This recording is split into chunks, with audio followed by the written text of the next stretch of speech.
beginning the live stream. I'll let you know when it's on.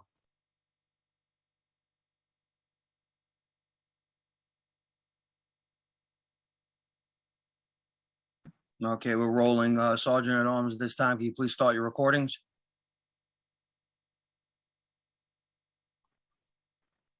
PC recording started. Recording to the cloud, all set. Backup is rolling. Thank you. And Sergeant Zadowski, with your opening statement, please.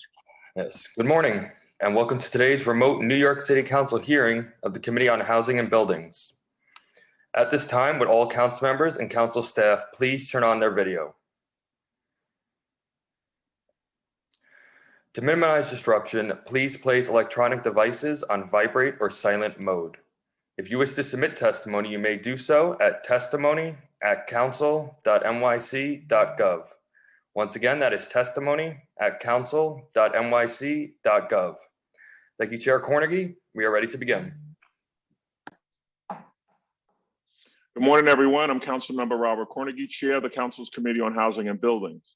Local Law 33 of 2007 mandates that New York City construction codes be periodically updated to align with the international codes, or I-codes, to ensure that these codes remain up to date with the latest technologies and standards. The I-codes are developed by the International Code Council to help encourage the engineering of safe, sustainable, affordable, and resilient structures.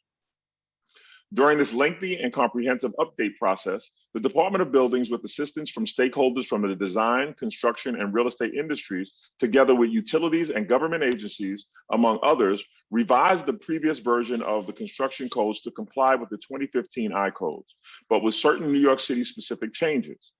The revised codes then undergo a legal review and translation into local law format before finally being introduced and heard by the committee.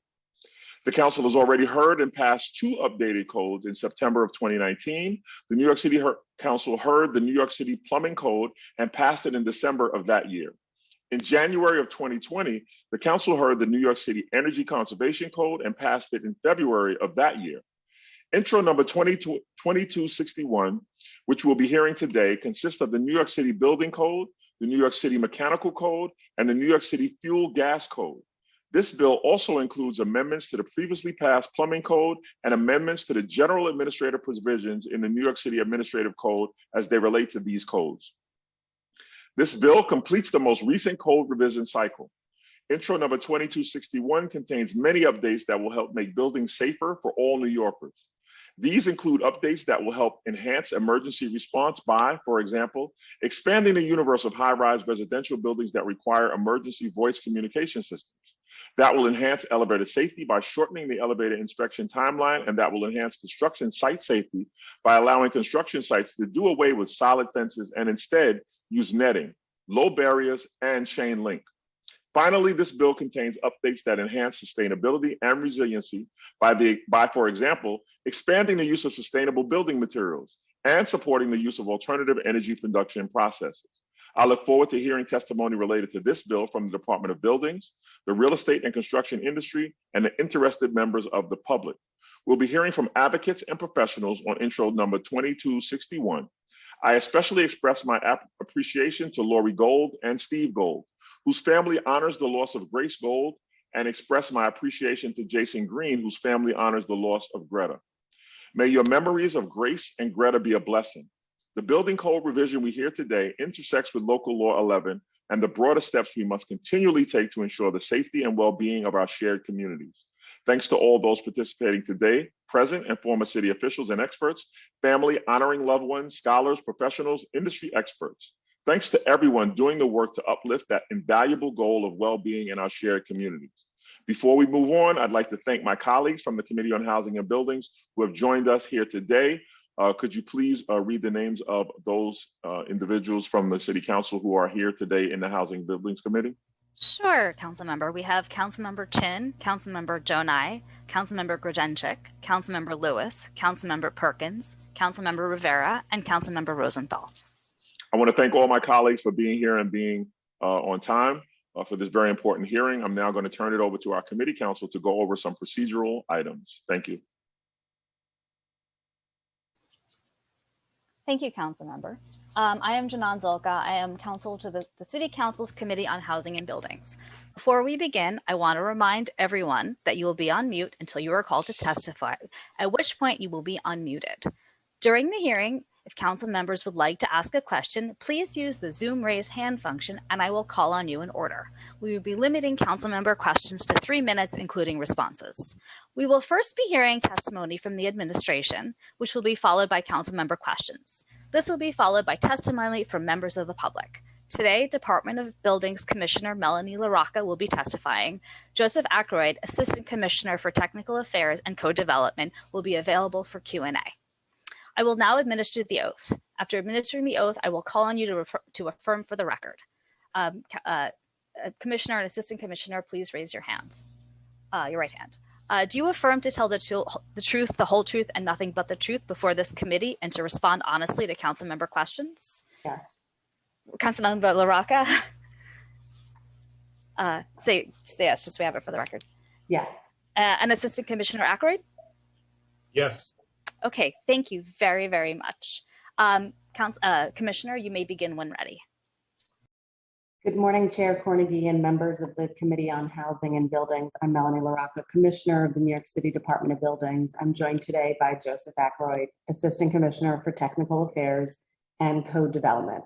We're pleased to be here to offer testimony in support of Intro 2261, which is the first comprehensive update of the New York City Construction Code since 2014. Before I discuss our construction code revision effort, I'd like to thank the City Council and this committee in particular for its ongoing partnership with the department. Our work together ensures that this city, with its over 1 million buildings and tens of thousands of active construction sites, not only has the safest built environment, but that we continue to evolve and grow New York City's leadership in the field of design and development. It is through this vital partnership that we keep those who live, build, and visit New York City safe. Together this session, we have updated the plumbing code and updated the energy code, which resulted in the most stringent energy code in the city's history. We have also worked together on important issues, including to reduce greenhouse gas emissions from large buildings through the historic Climate Mobilization Act, to improve safety for tenants in their homes, to keep our construction workers safe on the job, and to improve the regulatory environment for small businesses. The construction codes are the backbone of New York City's built environment. They, coupled with New York City's zoning resolution, which we're responsible for interpreting and enforcing, physically make New York City the place it is today. The construction codes have existed in some form since as early as the 17th century. Since that time, our codes have been revised periodically to ensure that they're up to date and that they reflect advancements in technology, as well as the latest standards of life safety. Today, the committee has before it Intro 2261, which updates the construction codes, including the administrative provisions of the construction codes, the mechanical codes, the fuel gas code, and the building code.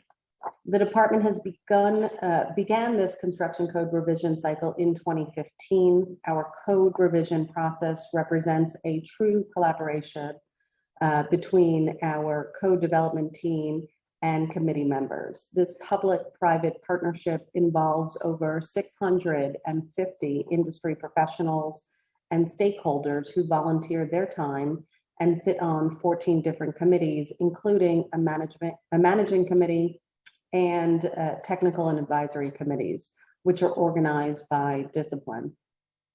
The managing committee is responsible for reviewing and accepting technical committee and advisory committee proposals regarding the technical and administrative provisions of the construction codes. Technical committee members are subject matter experts in their respective committee. Advisory committees are formed to consider issues that overlap the jurisdiction of technical committees or require a deeper level of analysis. This code revision effort resulted in over 40,000 hours of service by our committee members. Committee members included architects, engineers, attorneys, as well as representatives of construction, labor, real estate, other city agencies, and stakeholder organizations. I thank the volunteers who contributed their expertise and countless hours of service to produce the bill before you today. In addition to our volunteers, I also want to mention colleagues at the department who worked over the course of years to produce this bill before you. They include Helen, Marinetta, Danielle, Nigel, Vlad, Ian, Maria, Dawn, Luke, Giovanna, Charles, Philip, Doricia, and Deborah. Them with Joe. I've spent a lot of time on this bill, so I'm very thankful to my colleagues. The proposed revision to the construction codes are based off the 2015 edition of the International Codes, which are developed by International Code Council. The International Code Council is an association with over 64,000 members, which is dedicated to developing model codes. All 50 states, as well as 4 US territories and the District of Columbia, rely on the International Code Council model codes to form the basis of their construction codes.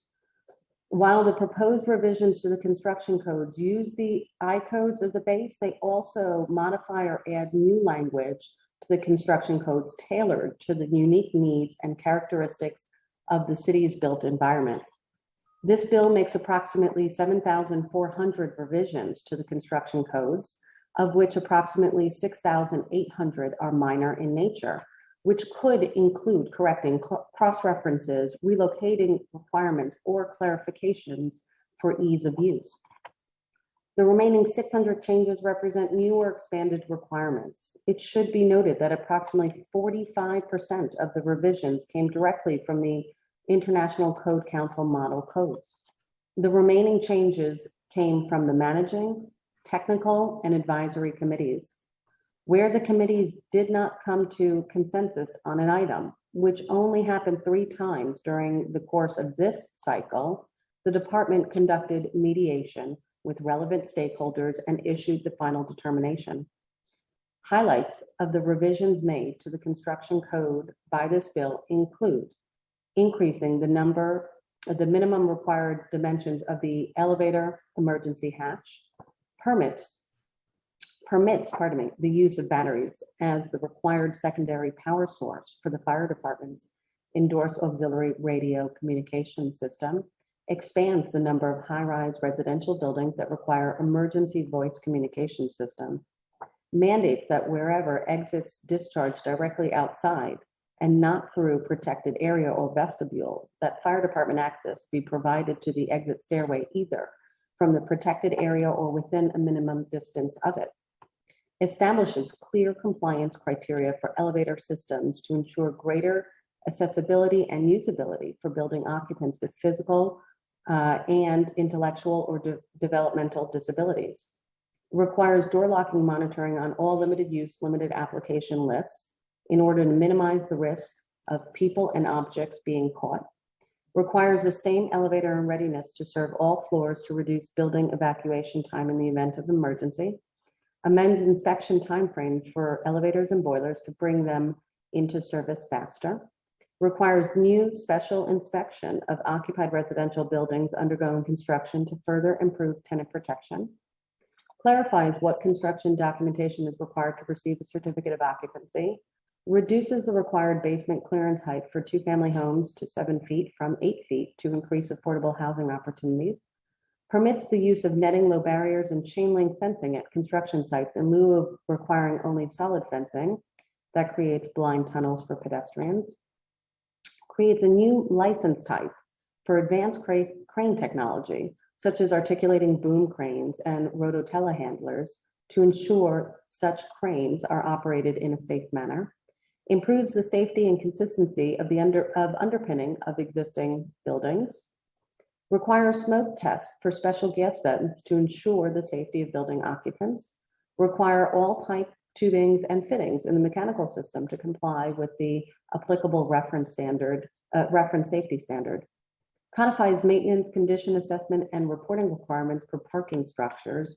Expands the accessibility of flood requirements of the 100-year flood hazard area to all critical facilities located in the 500-year flood zone. Mandates annual visual inspections of dry flood proofing systems, and triannual full-scale deployment of dry flood proofing in the presence of a special inspection agency.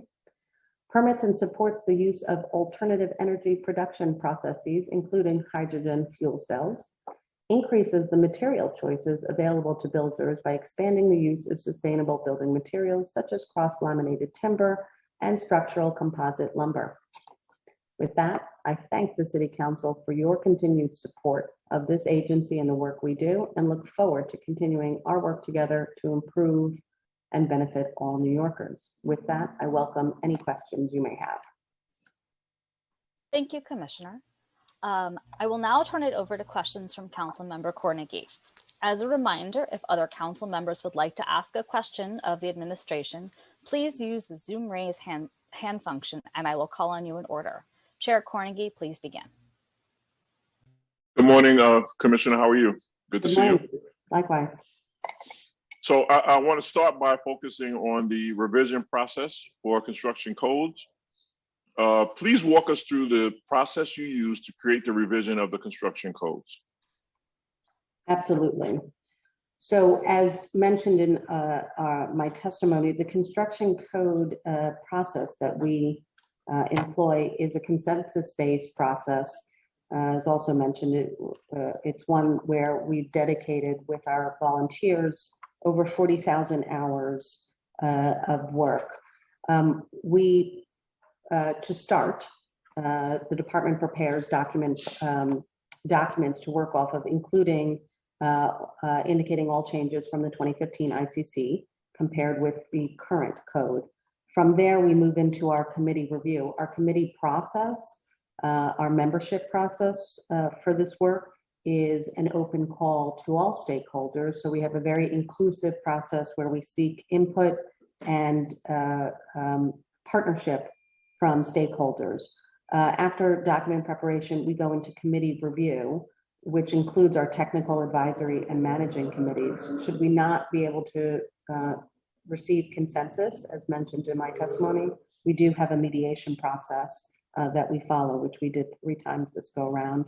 From there, we'll review documents with our legal team, including the law department, and then from there to City Council for your consent. Thank you. So if I understand correctly, the committee was formed based on an open call to stakeholders.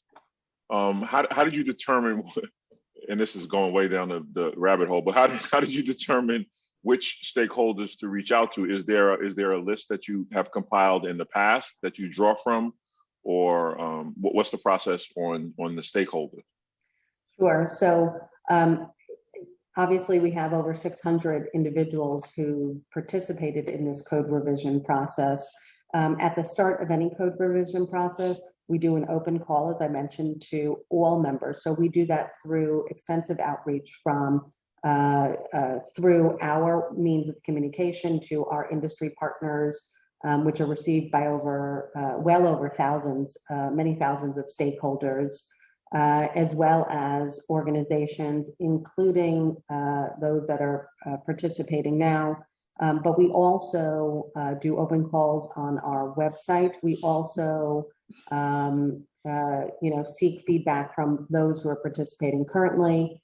And broadly speaking, obviously this is a very technical document. So we are looking for technical members who have relevant experience in one of the very many different parts of the code that we develop. So I believe you mentioned it in your testimony, but just for the record, when did the process begin and how long did it take? That's a great question. We did start this process in 2015.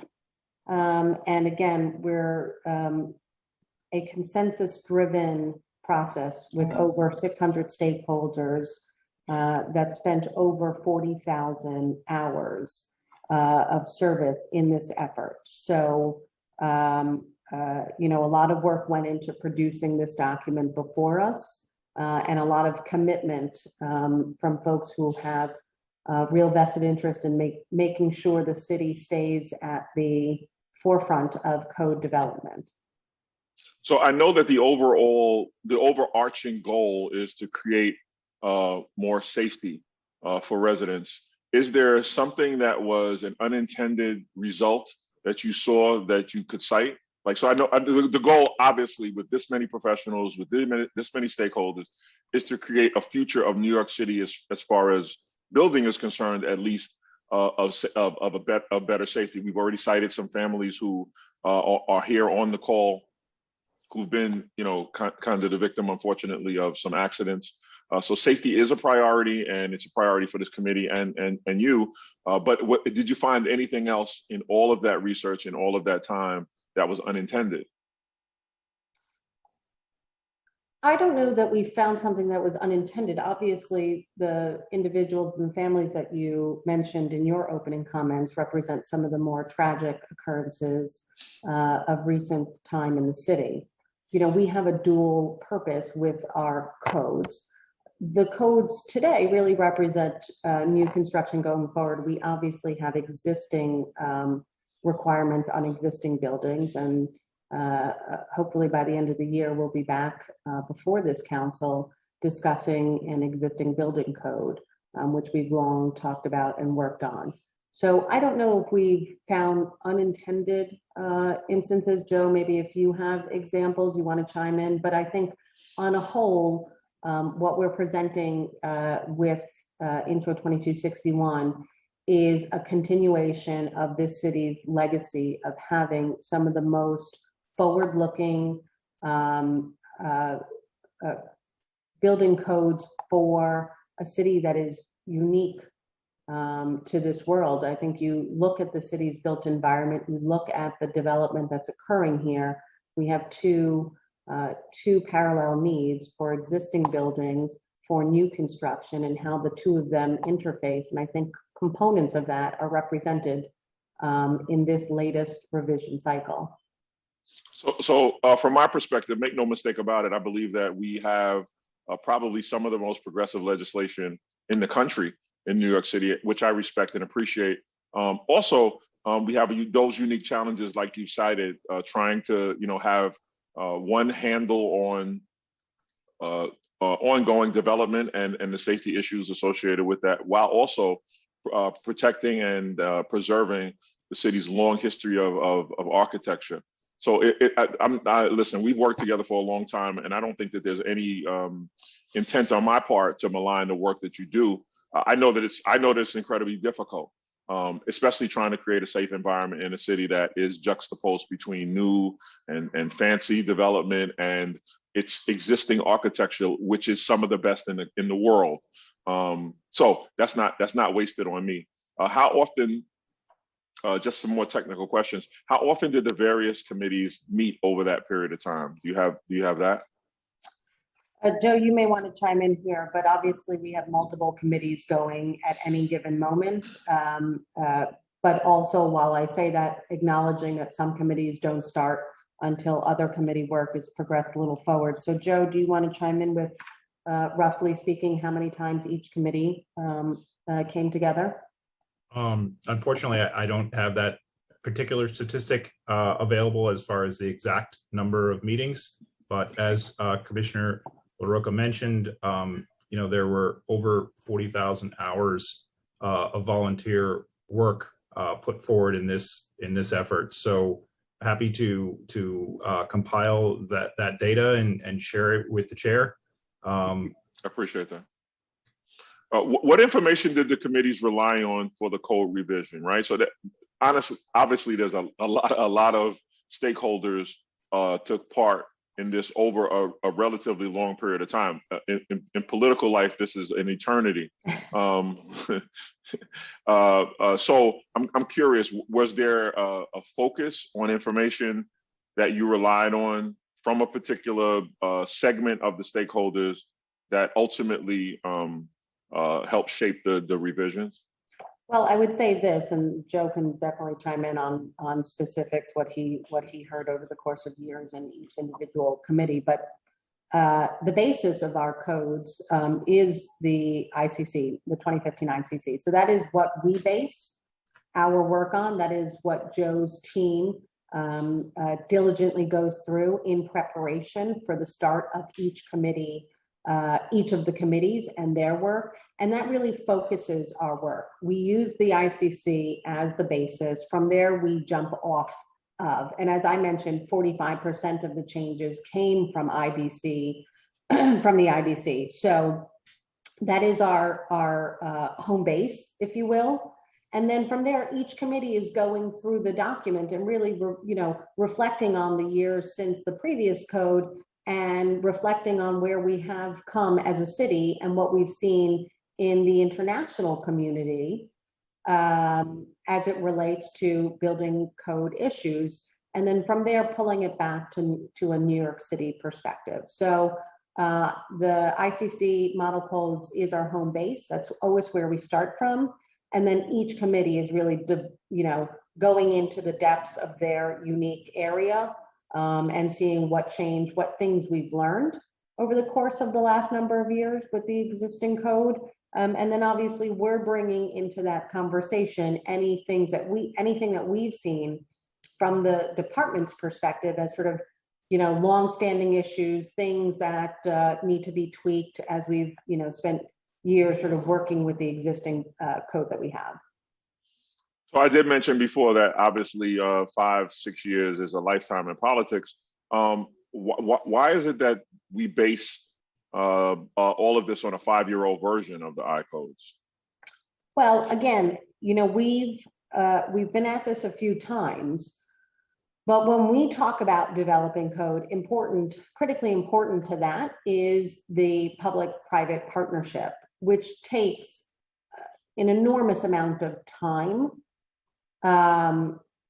It really is a labor of love. So we believe the best way to develop codes in this city is the model that we've used, which, takes over 40,000 hours, has over 600 individuals who dedicate their time. I think you see that in the product that we're bringing to the council that we're talking about today, a document with, a number of changes where we've had 3 mediated items. So we think there's value in bringing all stakeholders in, whether they're public, private, other city agencies, governmental agencies, the wide spectrum of the construction universe, from the A&E side to the builder side, to the owners, to the managers. We really want a big tent, and we think that is the way to continue making sure the city, who has a very long history and a very proud history of having a building code, continues to remain at the forefront. So there is no way with all of these stakeholders that this went smoothly. So I can imagine that there were times and maybe conflicts arose on particular things. This is my final 2 questions, actually, before I pass on to my colleagues who've been waiting patiently. What did you do to when there were conflicts with so many stakeholders, or there was an issue as it related to the code that wasn't a unanimous yes? Is there a process in place that you use to get to a place of safety, but also people's opinions and/or expertise weighing in? Yeah, this is definitely an exercise in balance and, seeing all sides of the universe. We are consensus driven. That is the basis of how we act. So yes, that does mean we have lots of back and forth, lots of pushing and pulling in the, figurative sense, obviously.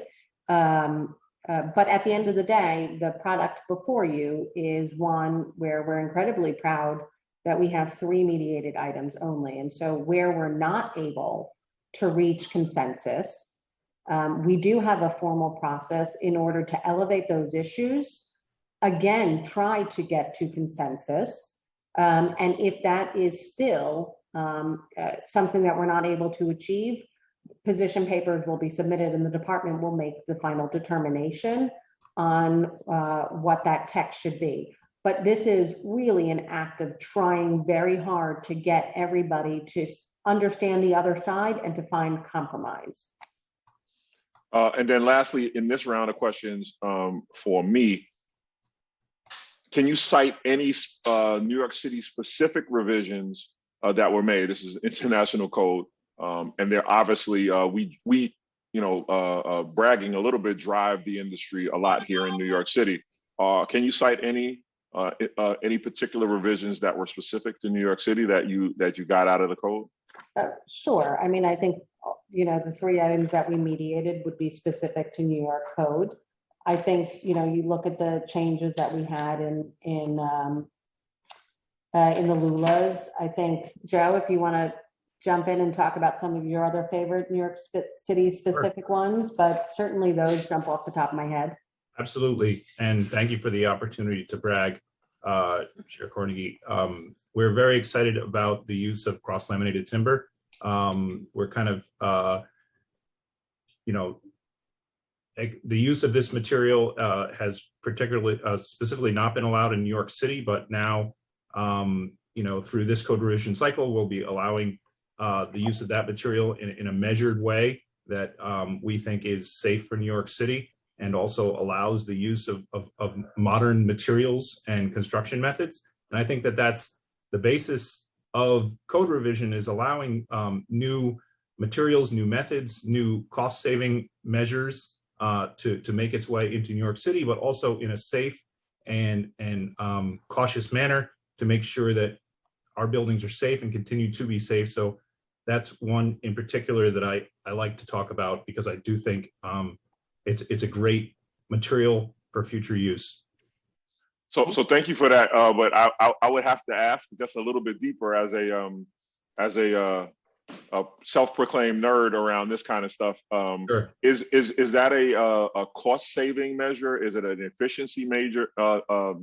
Is it an efficiency idea? Like, what was the criteria by which you determined the use of this particular material? Other than the obvious that it's a safe product that we could use. Is it a cost savings and efficiency idea for the industry? It could be a cost savings. The manner in which it's constructed is a little bit faster, potentially, and so there could be savings in that regard. We do think it has proven itself successfully and safely in other regions of the country, and it's recognized in the International Construction Codes. So we do feel that this is it could be a cost savings. But the thing about the construction codes is that time will tell. So we don't always know the exact implications of cost savings until the industry has an opportunity to take advantage of some of these new ideas. And just last question around that is, do you believe, or do you have any idea why that was excluded from prior I-codes? Why the use of that material?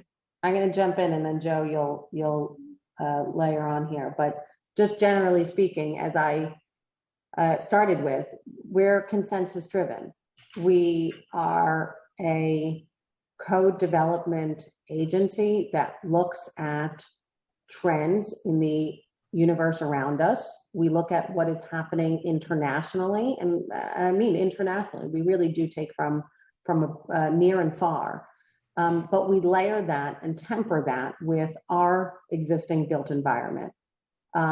We build for the future. We build for longevity here in the city. And so that is the attitude we bring to our code development. And we've had a proven track record of slow and steady wins the race. We're going to continue to press where we believe it is, but knowing that we build for the long term in the city. So CLT, sustainable, very good product. We know it's safe. We believe the way we've introduced it into the code is a responsible way that addresses all concerns across the board in the industry. So it's just funny to me because you probably can't imagine, but most people wouldn't imagine over the weekend at the barbecue pit, the conversations that homeowners have about materials and bragging about how durable their home is because they built it out of whatever, and the longevity of that. I imagine that on a professional level, those conversations take place. So next weekend, I get to have a conversation around the barbecue pit about about this new material and what its impact will be, not only on obviously large development, but small development. So thank you for, I'll at least have one up on the conversation around the barbecue pit next week.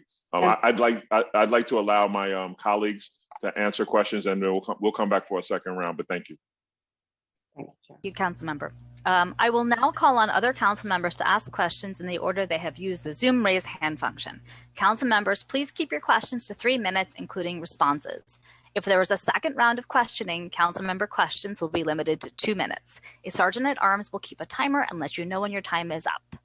First, I'd like to call on council member Rosenthal, followed by council member Shin. Time starts now.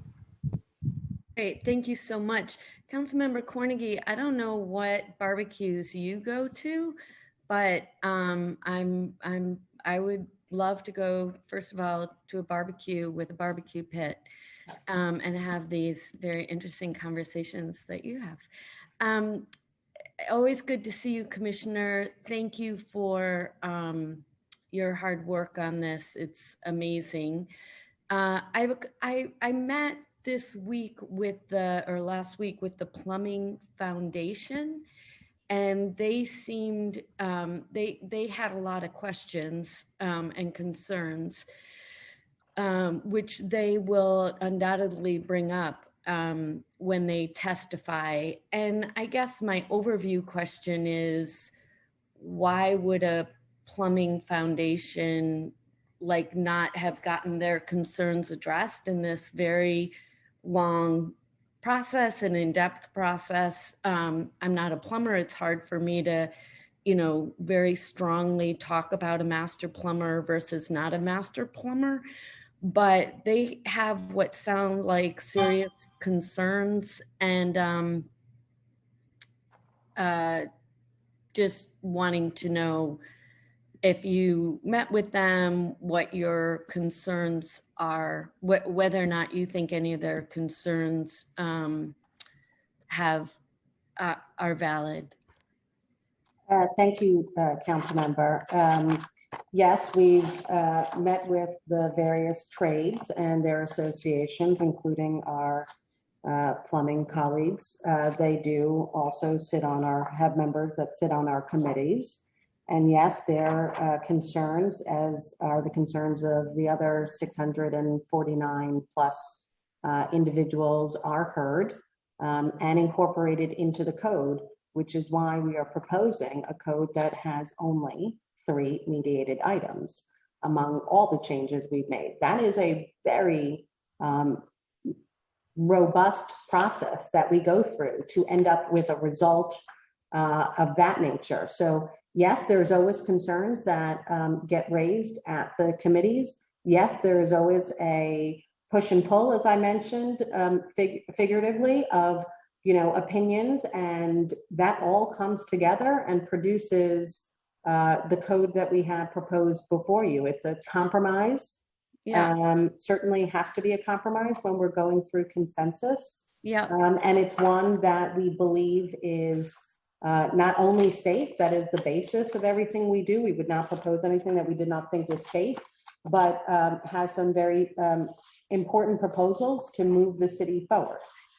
I'm really just, oh goodness gracious. May I ask you just a few more questions, Chair, or come around on the second round?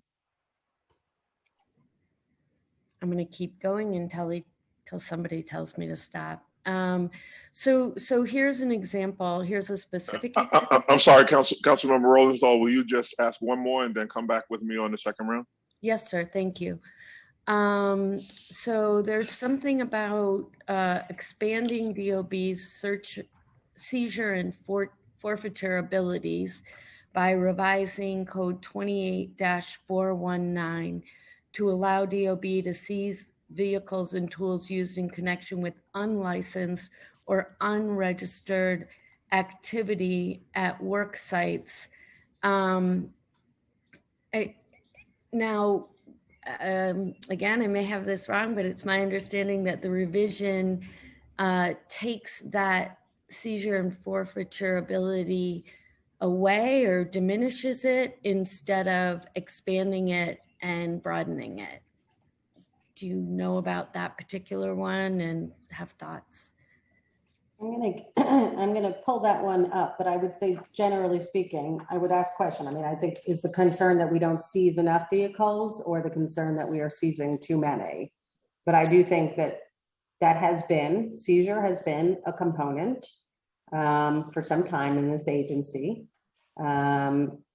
Certainly, something we do very judiciously, as it does really have a literal right there impact on somebody, but it is certainly something we're very judicious about. Right. I think actually the issue here is that we want to make sure you can do it for larger sites. Happy to look at that specific one. Okay, thank you. Thank you, Chair. I'll come back on the second round. Thank you. Thank you, council member. Now we'll be hearing from council member Chen. Time starts now.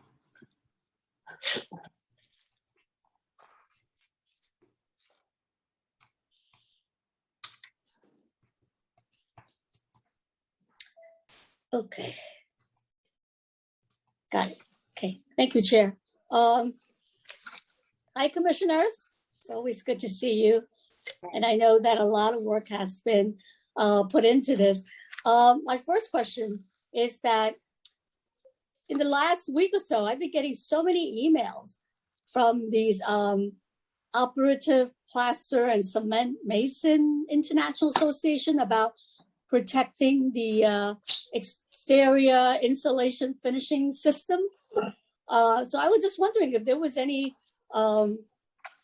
issues with in terms of saving good paying jobs, and why are they all of a sudden are so concerned about the changes in this external insulation finishing system? Certainly. So yes, we would also share the concern about the paying jobs. The code that we're proposing is tasked with a number of different things, but obviously safety being the most critical, one of the most critical things we can do through the development of code, and that's ensuring that the city and its residents and occupants of buildings remain safe. So we're proposing a code that it continues to advance forward the safety of the city's built environment, which includes changes to the exterior wall. And so the folks you're hearing from are expressing a concern. I will say very broadly, though, what we have proposed with respect to changing the requirements on an exterior wall where combustible materials are present on that assembly is A, not banning any material, and B, ensuring that we can have greater certainty and protection around the potential spread of fire on the exterior of a building. So we believe the proposal that we put forward in the bill is a very measured way to address an overarching safety concern, that is, where you have combustible materials on an exterior wall assembly, that we want to do as much as we can to prevent the spread of fire. We believe the proposal, which is increasing fire blocking, among other things, is a very straightforward proposal that does not ban any material. Well, how is that tangled up with local law 97 requiring energy efficiency requirement for the building? I do not think they tangle in any which way. I think they stand side by side. Hi, how are you? Time expired. Good. Sorry. Okay, sorry about that. I don't think they tangle. I think they live side by side. I think the components in the exterior wall assembly, particularly the non-compostable insulation that is out there on the market today, such as mineral wood, provides an adequate alternative to foam plastic. So we do believe that the requirements of 97 will be continued to be able to be met through the change and including with this change for additional fire blocking. And then, as you said earlier, this would have no impact on jobs. That was the issue that kept getting raised. You know, look, I can't be I do not have a crystal ball, so I cannot see what the changes are that will come from the code that will have an impact on the market. But what I know for certain is we are not banning any use of any particular material. We are introducing a requirement to add fire blocking in the assemblies. So that is certainly a true condition. We do know that some in the industry may have to redesign certain assemblies. So we know that there will be some work required as a result of this change. But definitively, we're adding a requirement to introduce fire blocking, and we are doing that without banning any type of combustible material in the exterior wall. So we're still allowing builders to introduce combustible materials in the exterior wall.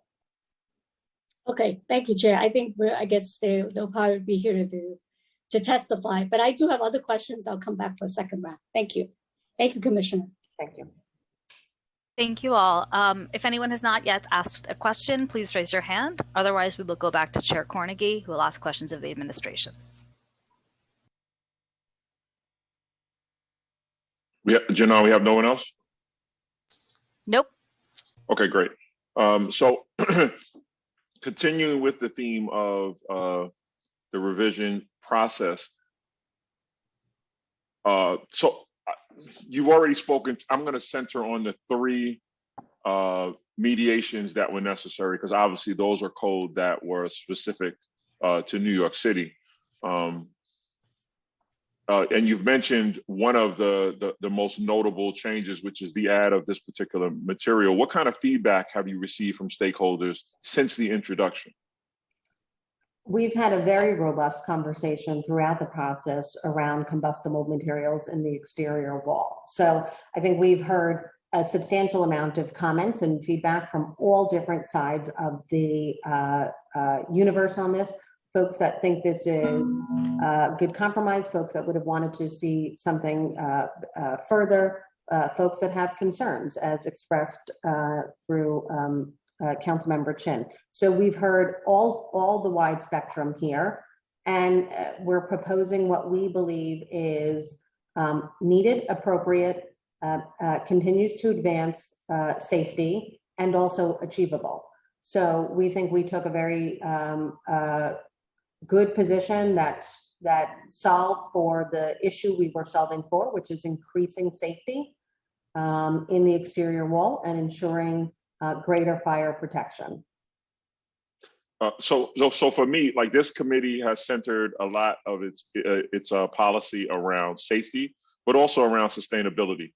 So can you cite in this new version of the codes any specific ideas that promote the city's commitment towards sustainability? Certainly.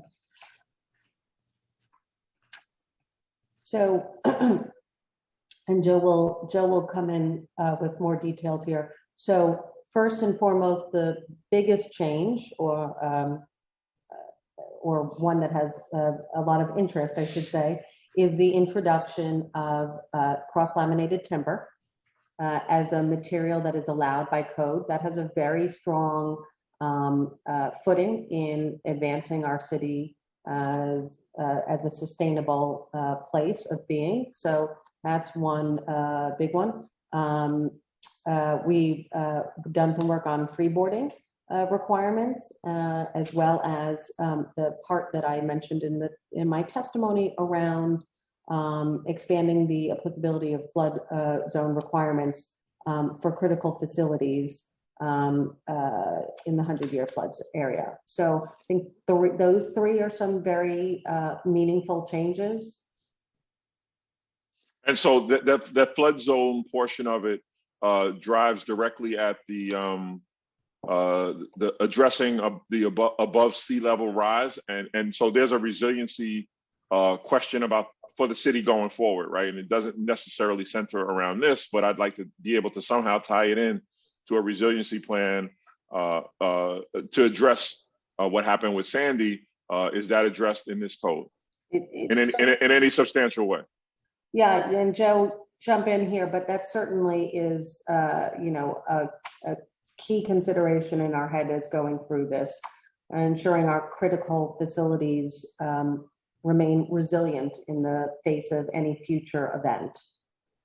Yeah, just to elaborate, so this is one of the changes is pretty exciting because we're now going to be building our most critical infrastructure to the flood zone requirements that are in Appendix G of our building code for those sites that are located in the 500-year flood zone. So this expands the horizontal extent, and it ensures that when you do have a storm like Hurricane Sandy that exceeds the 100-year flood, that this critical infrastructure does remain operational and is not knocked out and unavailable for recovery and emergency response. So we're excited about this. And again, you had mentioned the freeboarding. There was just recently a local law on the freeboarding that we're integrating into Appendix G. So we do feel like this code revision cycle has significantly strengthened the construction requirements in the special flood hazard area. So thank you. So that was certainly about sustainability, but I do want to ask a question around efficiency. Does any of the code strike directly at helping promote energy efficiency through its insulation systems? Joe, I'll let you take that one. Sure. So I believe there is a provision which will allow, will help facilitate compliance with the New York City Energy Code with the addition of an allowance that insulation may extend underground into the public right-of-way. So this will enhance the ability for buildings to install insulation subgrade within the public right-of-way. Another instance of sustainability improvement, I believe, would be the support of the use of alternative energy production processes and fuel cells that use hydrogen by permitting such uses subject to specific safety limitations that include requiring these operations and products to be located in hydrogen gas rooms designated and constructed in accordance with the construction codes and the National Fire Protection Association reference standard. So this is promoting the use of hydrogen fuel cells in a safe and measured way. So this is a question that I don't know if you can answer, but I think it needs to be on the record. As we as a city become increasingly unaffordable, and we look to new development to create some levels of affordability, some people would suggest that this juxtaposition between creating affordability and creating, like there's a juxtaposition between affordability and safety. I don't believe that they're mutually exclusive, but is any of that discussion a part of the revisions to the code, right? Because I know that you've had 600 plus stakeholders. Were any of those stakeholders from the affordable housing industry or affordable housing advocates that were able to weigh in on this? Only again, because I'm tasked with creating a pathway to maximum safety in partnership with your office, but juxtaposed to that, I'm also charged with creating a pathway to affordability for New York City residents going forward. And this narrative that you can only have one or the other is really frustrating. I'm just curious as in that round of stakeholders that you have present to pour through this code since 2015, were any of those a part of the affordable housing market, either developers and their advocates? Because I think it would be important to hear their voice as we try to create affordability while trying to create safety and efficiency and sustainability. Of course. I think, part of what grounds us when we're looking at these changes, and some of them are minor and some of them are a bit more than minor, certainly is cost. Obviously, the codes are words on paper, but they have to be acted out. So that's why you see in our code process, our partners in city government, including HPD and NYCHA, as members of our work together. That's why you have groups like NYSAFA represented. So certainly the cost in building generally, the cost specific when we're talking about affordability and affordable housing, and the creation of that is obviously a critical part of the dialogue. So thank you for that. That's incredibly important to me. I don't want any resident or any constituent of New York City to believe that we're putting one over the other. And it's just great to hear that there was a balanced approach to addressing these international I codes specific to New York City, which has this huge affordability crisis that we're in, plus a larger one looming coming out of the pandemic. So it's just great to know that you had that. I'll follow up with you on any ways that my office and this committee can be helpful in that pathway. That's all the questions that I have, Janan. Thank you, Councilmember. Next, we'll be calling on Councilmember Rosenthal, followed by Councilmember Chin. Time starts now.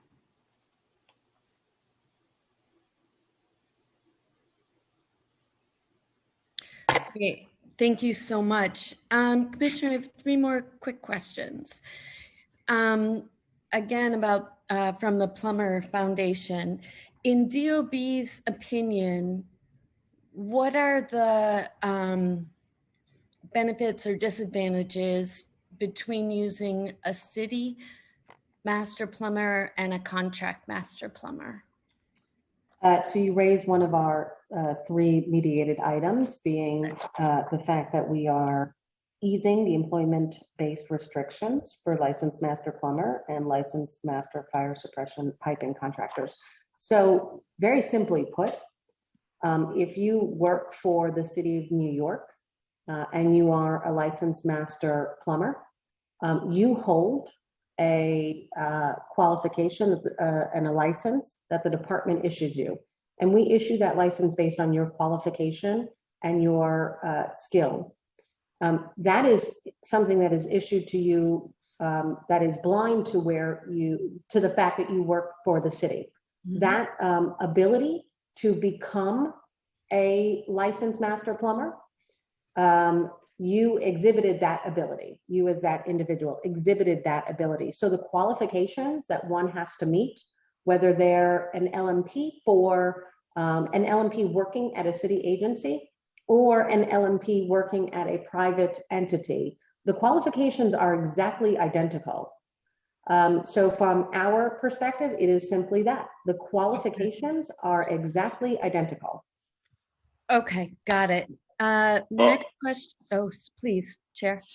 No. I was just going to echo your sentiments, Councilmember Rosenthal. We also met at length with the Plumbing Foundation, and that wasn't my understanding of their issue. My understanding was that there were actually 2 courses of action taken: the master plumbers having 1 license, and then the fire suppression certificate being different, and trying to create a pathway where they would be synonymous to some degree, at least for the master plumbers on their behalf.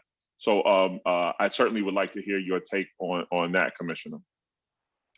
Right. So if I am understanding the question, this is about a provision that allowed for components of work on the pathway to licensure to be counted towards a plumbing license. And so, yes, I believe the code did acknowledge that change. We had heard from folks in the industry who were seeking this pathway, and I believe the code is responsive to that.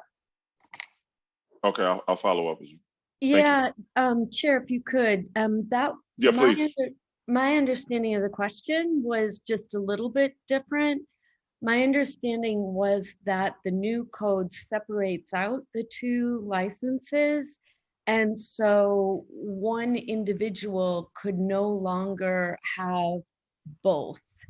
And so I thought the question was, why make it difficult for an individual to be both? Why would you have to choose either master plumber or a fire suppression license? And in particular, that 70% of the fire suppression licenses are also hold a plumbing license. So I'm just wondering, or they're just wondering, Me too. That was my question. Okay, thank Council you. member. Thank you. Look, I'm happy to talk further about this particular provision. We have a number of different license types in this department that we license, including plumbers, electricians, hoist operators, and the like. So we license a number of different entities in the city, and we have a number of different requirements for achieving that license. And some of them are parallel, some of them are totally different trades, some of them are tiered and a sort of progressive growth into another license, sort of subcategory, if you will. So happy to continue looking at it. We've definitely, as I mentioned in my response earlier to you, council member, the plumbing organizations are 100% included in the code revision process, and we have outside of code revision, standing industry sessions with our partners. So we hear them loud and clear. At the end of the day, we are making a proposal that we think is certainly continuing the tradition of a safe code that is responsive to all of our industry needs. Thank you. I think what we see here, though, Commissioner, is no one in my recent history has been more common sense as the commissioner than you have. And so now you're a product of your successes. And there's a reasonable expectation from a lot of industries, including the Plumbing Foundation, that that will think through things because you've demonstrated the ability to do that and make things and have us all work smarter, not harder. So I think that this, to me, signifies your success at being very common sense and common sense driven, especially as it relates to professional licensure and things of that nature. I think this is more a testament to that. Fair. Thank you, Chair. My last question, if it's okay, Chair, because I've gone over. I'm going to take that as an okay. My understanding is that the new rules propose removing the New York City Admin Code Title 28, Article 417, which established a master plumber and master fire suppression contractor license board, which requires the peer review, et cetera. And so the question is, why remove the licensure board? Or is it that you've come up with an alternative that you think is better? So I think that the answer is fairly straightforward. We are a regulator. We regulate, license a number of trades, plumbing being one of them. And this to us is, to steal the chair's words a bit here, is a common sense proposal. The department is perfectly able to regulate LMPs, perfectly able to regulate fire suppression piping contractors, and we do not believe that there should be other responsible parties in determining license approval.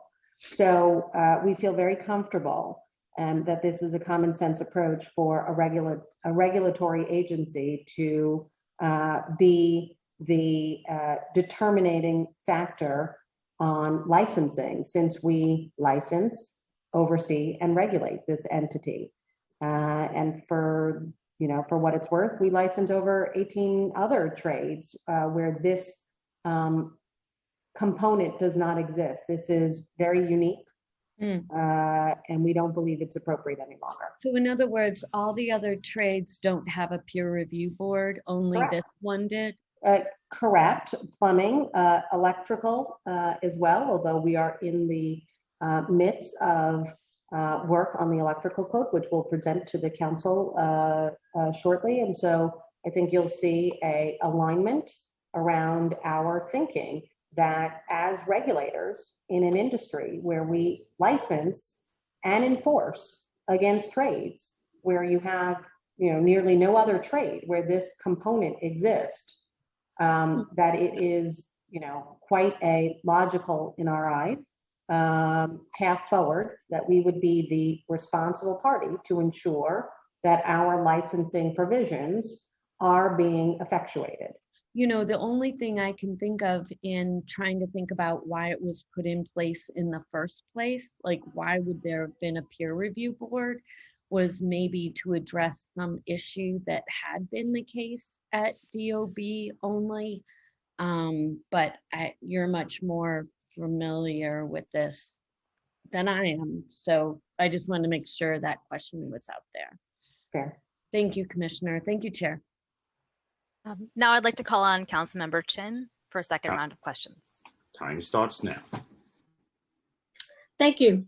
Thank you, Commissioner. I have a couple of questions. One is that, will this bill make the city more accessible to disabled New Yorkers? Second is that in your testimony, you talked about some of the enhancement. And I wanted maybe you could elaborate on the one about elevator safety enhancement, amending inspection timeframe for elevators and boilers to bring them back into service much faster. That's very important. And my third question is on your comment in your testimony about promoting creation of affordable housing, the whole issue with the basement apartment. And by changing from 7 feet, from 8 feet to 7 feet, did the department look at, how many affordable apartment can be created in the basement with that change? Thank you, Council Member. I'm going to take them in order as you raise them, and Joe, please chime in with more. Just sort of off the top of my head, I mentioned the destination-oriented elevators. That's an area where we're seeking greater accessibility and usability for occupants. As folks may know, the destination-oriented elevators are the ones where you arrive at the lobby and you indicate what floor you're going to, and the panel tells you proceed to elevator, what have you. So that's a specific element. And Joe, again, chime in as you see. With respect to elevators and the timing, yes, a very important part of what we were proposing is finding a path to reduce the allowable time overall for elevators, and we did so with boilers as well, where they sort of, the changes we made sort of mimic each other. But the goal was to really reduce the overall time frame to something that was certainly much more within what we felt, much more within reason, given that elevators are such a critical component of buildings, particularly where you have single elevators in multiple dwellings where you may have residents who really rely on them so tremendously. So that was a very significant change that I think is overall will very much benefit occupants, residential and commercial otherwise, of this city. So very proud of that change. And last, on the affordable housing piece, yes, the change we're proposing in the code looked at expanding the universe of buildings where you could have that lower ceiling height from 8 to 7. So we took it from 1-family homes only to 2-family homes. An important change. But again, as with everything else in the code, something that we're very judicious about how we approach things and wanting to see them work out and really continue to move, but understanding that, when we talk about code development, we're talking about life safety, fire safety. I mean, these are very substantial issues that we deal with as it relates to code development. So we did make that change there. I couldn't give you a number, I'm sorry, I don't have, of potential units that we could see generated, but we know at a minimum, bringing that ceiling height down will certainly make it much easier for owners who have the ability to do this, to go down that path and potentially produce a legal and safe residence.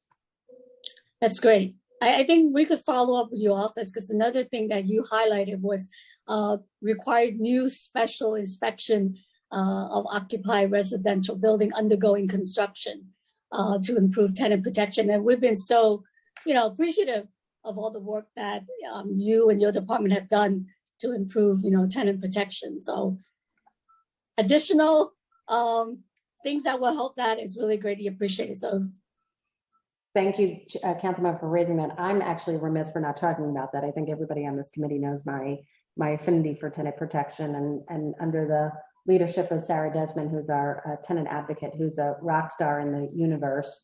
This is just another component of underscoring our commitment in all aspects of our work, not only in the enforcement side, but on the code development side of supporting tenants, supporting their right to stay in their home and be our neighbors. So I'm remiss for not talking about that, but I thank you very much, Councilmember, for raising that one. Another good component, another good way of ensuring our tenants are protected. Good. I mean, if you could send that information to us, that would be great. Absolutely. Right. Thank you. Thank you, Chair. Do we have any other questions from any council members in attendance? If not, I'm going to turn it over to Charles Kim, policy analyst, to continue moderating. Hello, I'm Charles Kim, policy analyst to the Committee on Housing and Buildings. We will now turn to testimony from members of the public. I'd like to remind everyone that unlike at our in-person council hearings, we will be calling individuals one by one to testify. You will be on mute until you are called on to testify, at which point you will be unmuted by the host. Please listen for your name to be called as I announce the panelists. Once your name is called, a member of our staff will unmute you, and the Sergeant at Arms will set the timer and announce that you may begin. Please be aware that there could be a delay in muting and unmuting, so please be patient. Your testimony will be limited to 2 minutes. I would like to now welcome Lori Gold to testify, followed by Jason Green. Time starts now.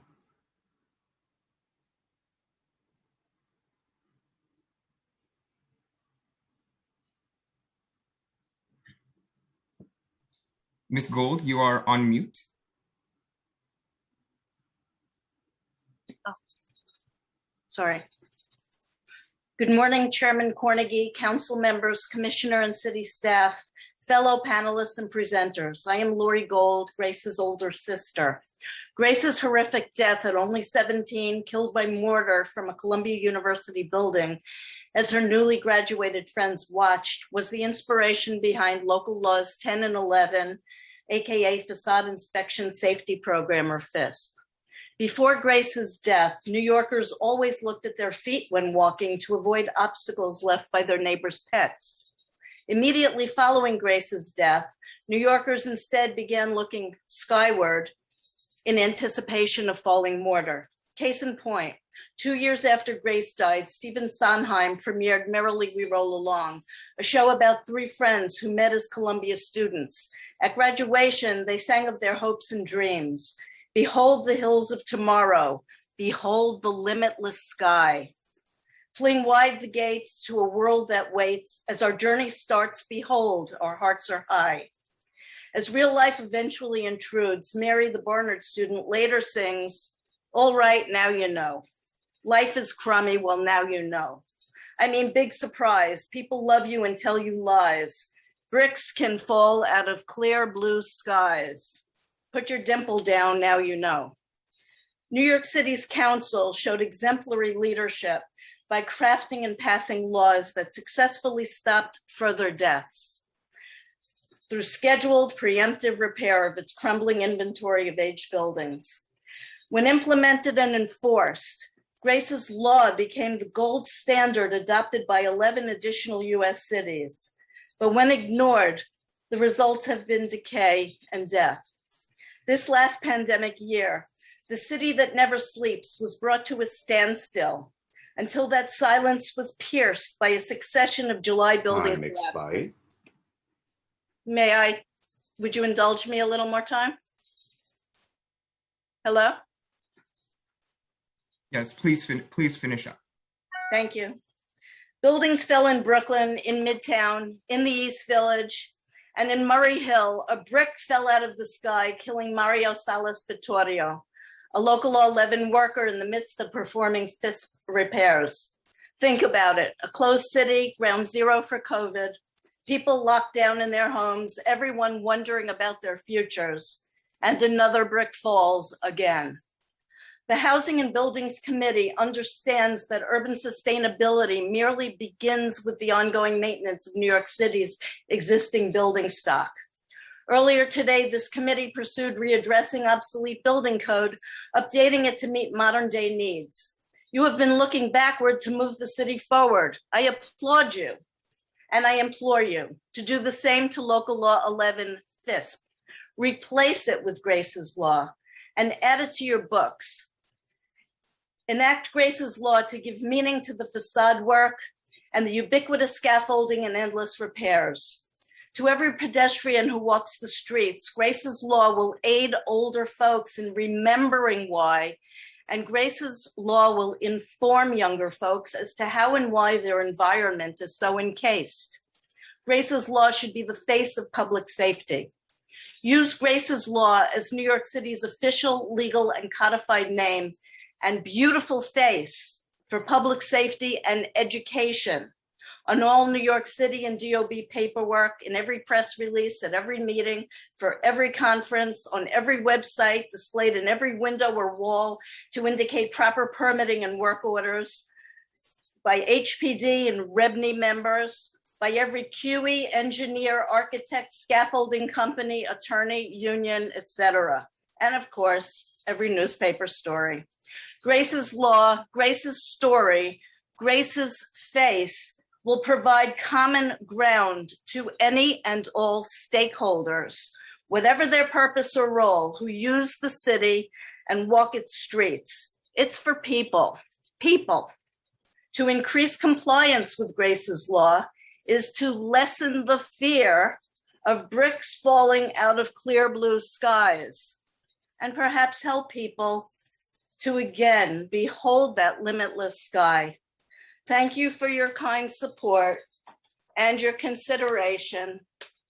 And this is Grace's face. Thank you. Thank you, Lori. I would like to now welcome Jason Green to testify, followed by Norman Weiss. No. Time starts now. Hello, hi. I was one of those many New Yorkers, just like Lori mentioned, who never looked up because I never thought to. Most of us never think about the buildings above them or whether the structure they're walking past while they talk on their phone is crumbling overhead. We mostly just move around the city. We were just like everyone else until one of those buildings came and claimed my 2-year-old daughter's life. Maybe you're all aware of the story. It sounds like you are, as it prompted several reviews of building law on its own and generated front page headlines. On May 17, 2015, a piece of masonry fell from the 8th floor of an Upper West Side Senior Center and struck Greta Green, my daughter, in the head. She never regained consciousness, and on May 18th, she was pronounced brain dead. We donated her organs. The city had been and continues to be our home. It was the only home Greta ever knew. We knew living in a city had a danger quotient, but we were sure that if we were careful to a reasonable degree, we would keep each other safe, do our best, right? Never in a million years would we have considered sitting on a bench in front of a senior center on the Upper West Side as a dangerous activity, nor should we have. A DOI report after Greta's death reported that there were up to 1,500 buildings in similar states of disrepair. Again, I'm sure I'm informing you of something you already know, but it's worth underscoring because that's thousands of people that could die all because of building code. The need to keep these laws in front of people's eyes, to put a human face on them, is more pressing than ever. Building code is dry and esoteric to almost anyone with no real attachment to human lives. But it is, in the case of me, in the case of Lori Gold, in the case of Erica Tishman, in the case of everyone that Lori has mentioned, it is life and death. It is the difference between my daughter alive and my daughter dead. It is the difference between Greta being 8 years old today and not being here at all. When laws have names, they invoke the memories of the human beings that inspired them. Greta Green, Erica Tishman, and Grace Gold are all people who died because we made the mistake of trusting the functioning of our local building laws. Local Law 11 means nothing on its own. It can easily be ignored. Maybe Grace's Law will not be so easily overlooked. Thank you. Thank you. I believe Chair Cornegy now has something he would like to say. Yes, good morning. I wanted to say to the families, thank you for your testimony. Our prayers continue to go out to you and your families. Grace and Greta and the Tishman family as well. We there's no way to bring your families back except to move forward with legislation that never, ever, ever lets this happen again. And just Ms. Gold on Grace, this weekend we celebrated in my house, my daughter attending Columbia University in the fall as a graduate student. And Grace really came to mind as I explained to my daughter about how important it was to go to Columbia. There was also that story to share that I shared with my daughter. So her legacy continues to live on in our house and also in Columbia students. So thank you for sharing with us this morning. Thank you. Mazel tov to your daughter. Thank you. Thank you. Thank you. I would now like to welcome Norman Weiss to testify, followed by Dolores Spivak. Time starts now.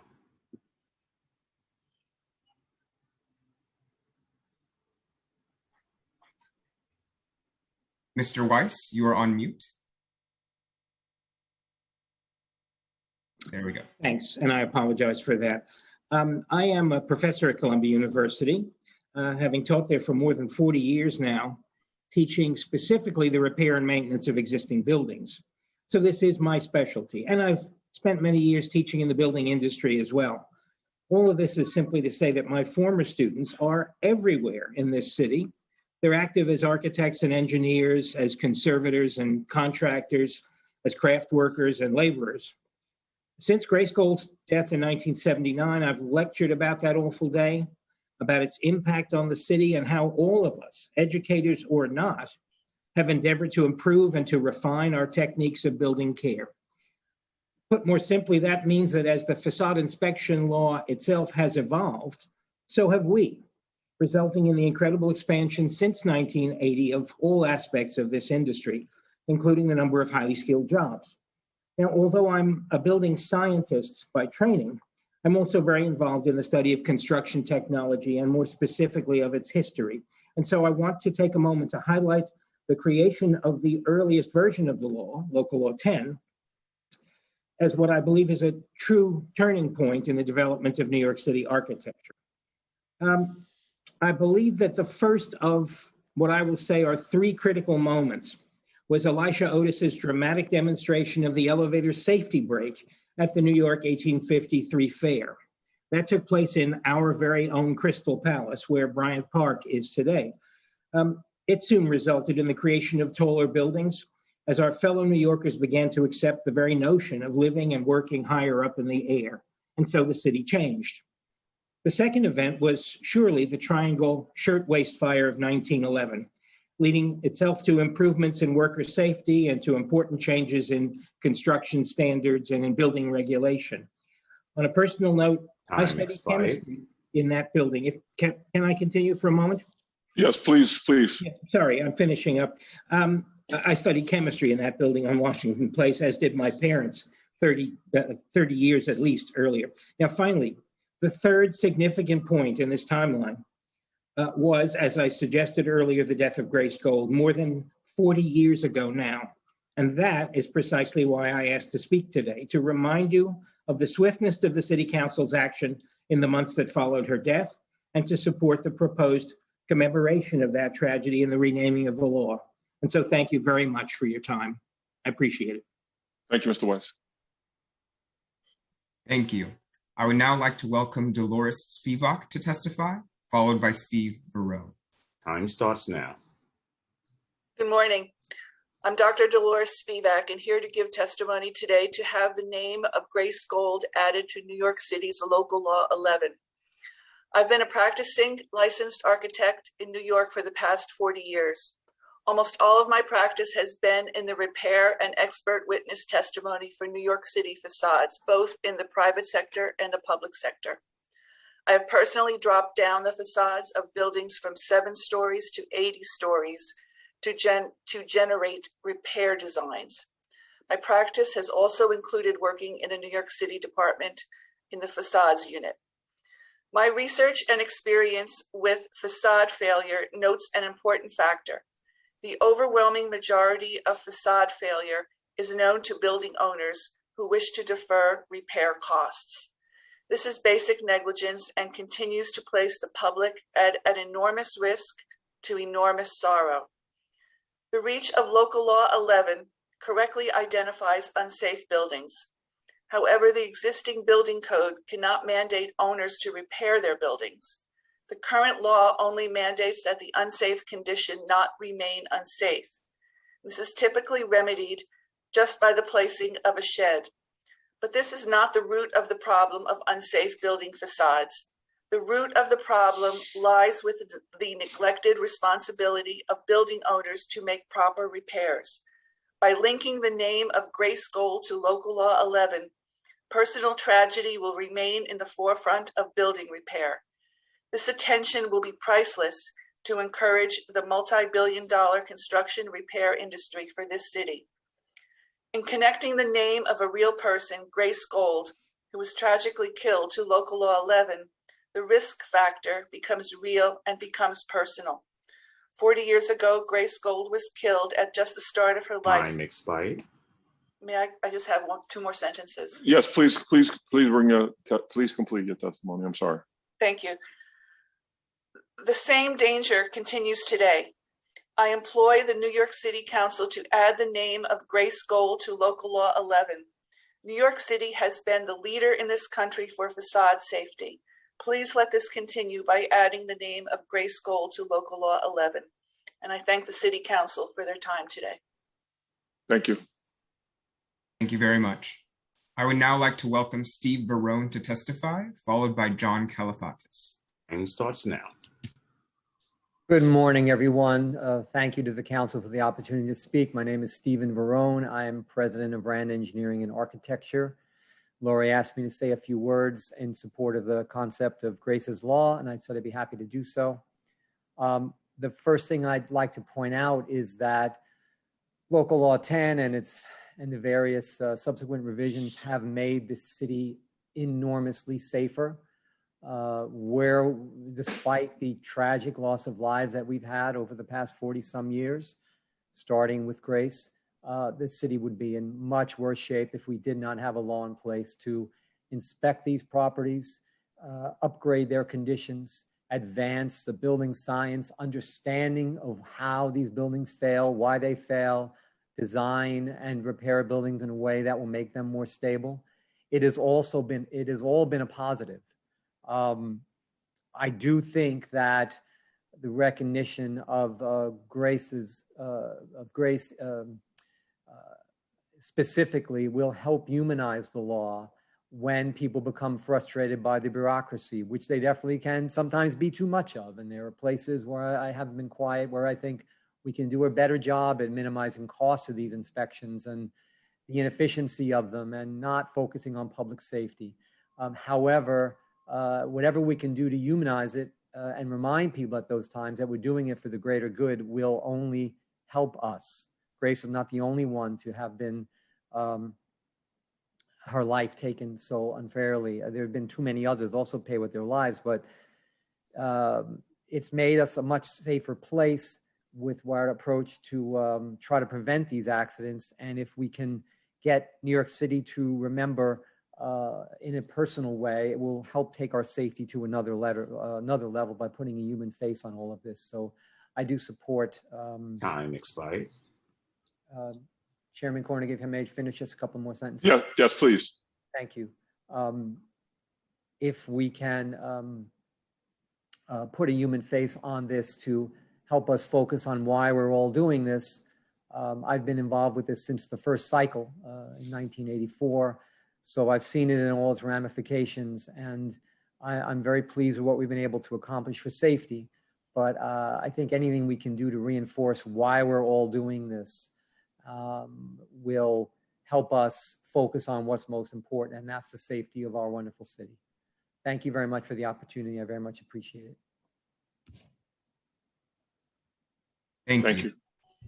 I would now like to welcome John Kalafatis to testify, followed by Stephen Gold. Time starts now. Good morning. Thank you very much for the opportunity.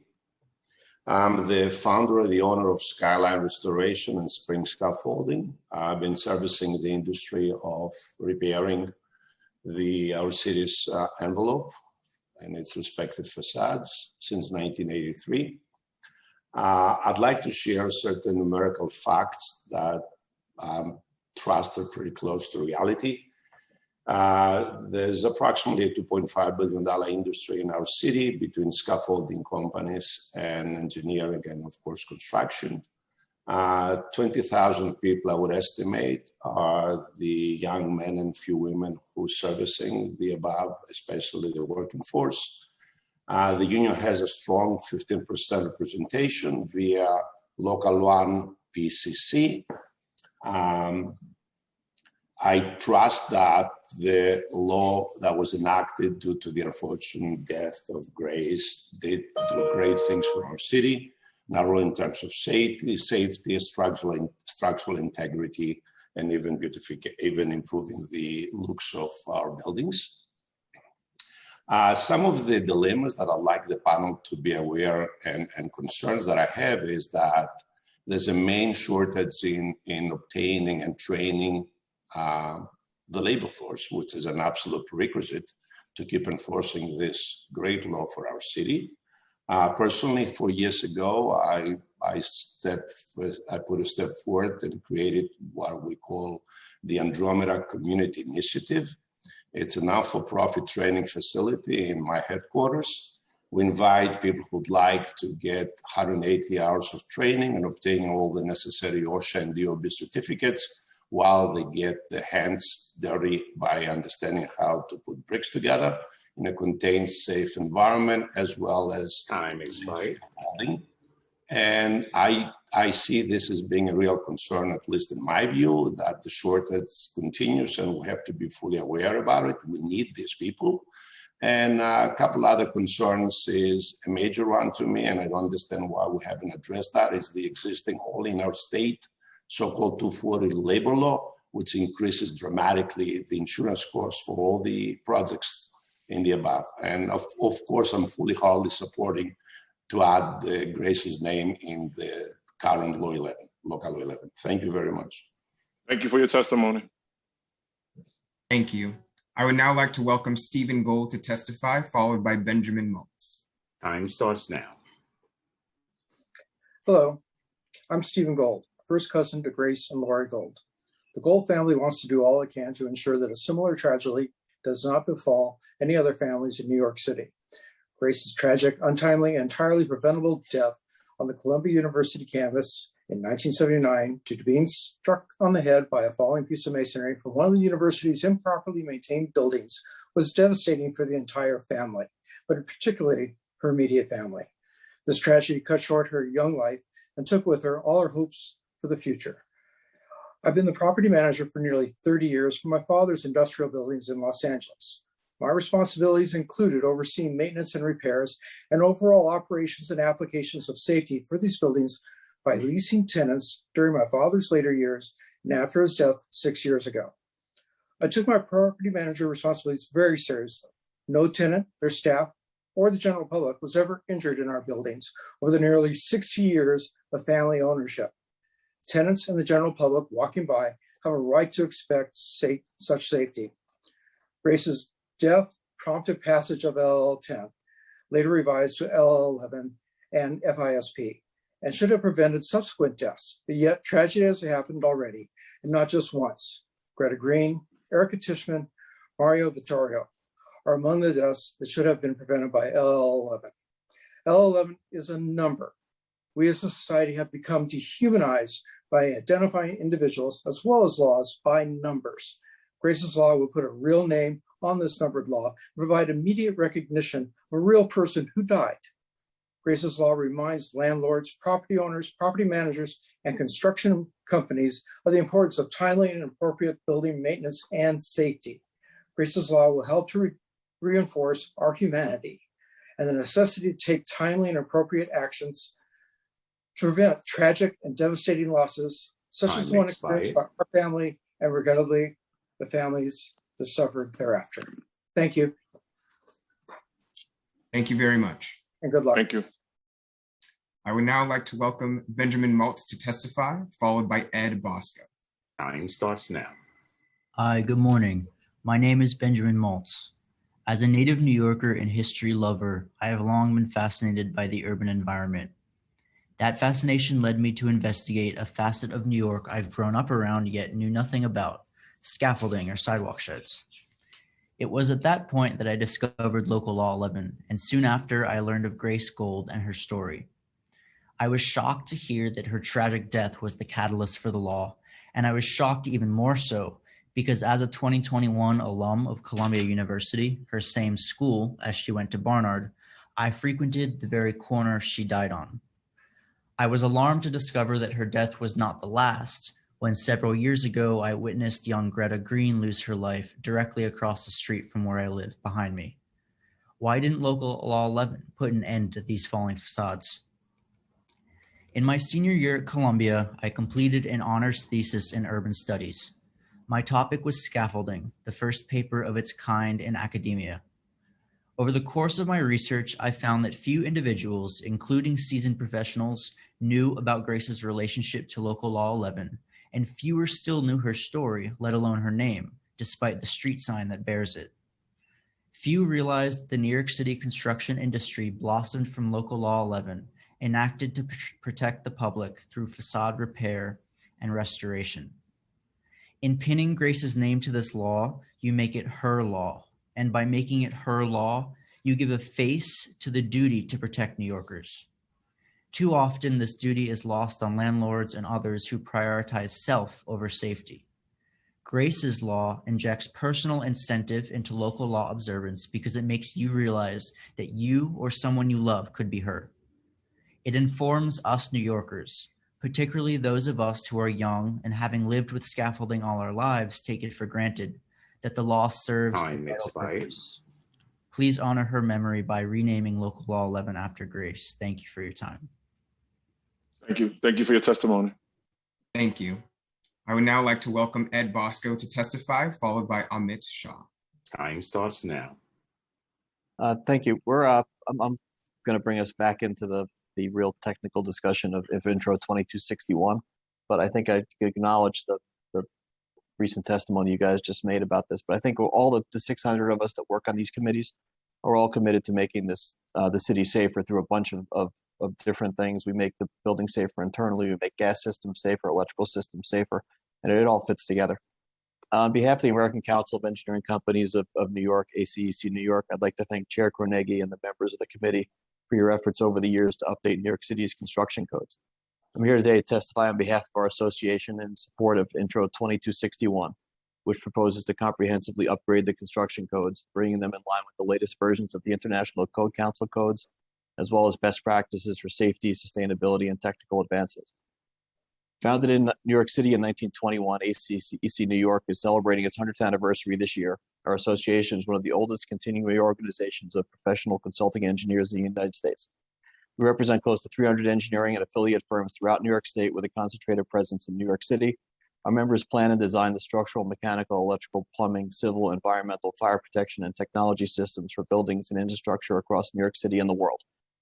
During the city's 2017 to 2021 code revision cycle, over 100 of our association's members supported the volunteer effort with time, knowledge, and expertise by serving on the technical committees convened by the Department of Buildings. Through this process, our members, DOB, and various other stakeholders engaged in an intense and thorough collaboration. I want to thank DOB for this high level of engagement, continually improving the process for updating construction codes based on industry feedback. The end result of this years-long effort is a true consensus document embodied by Intro 2261, which is before your committee for consideration today.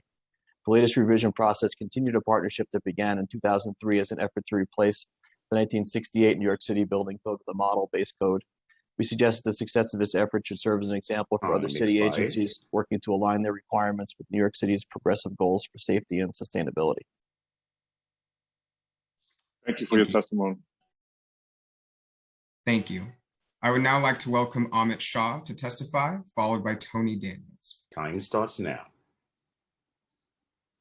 Hi, I'd like to first of all say thank you for giving me the time to talk today.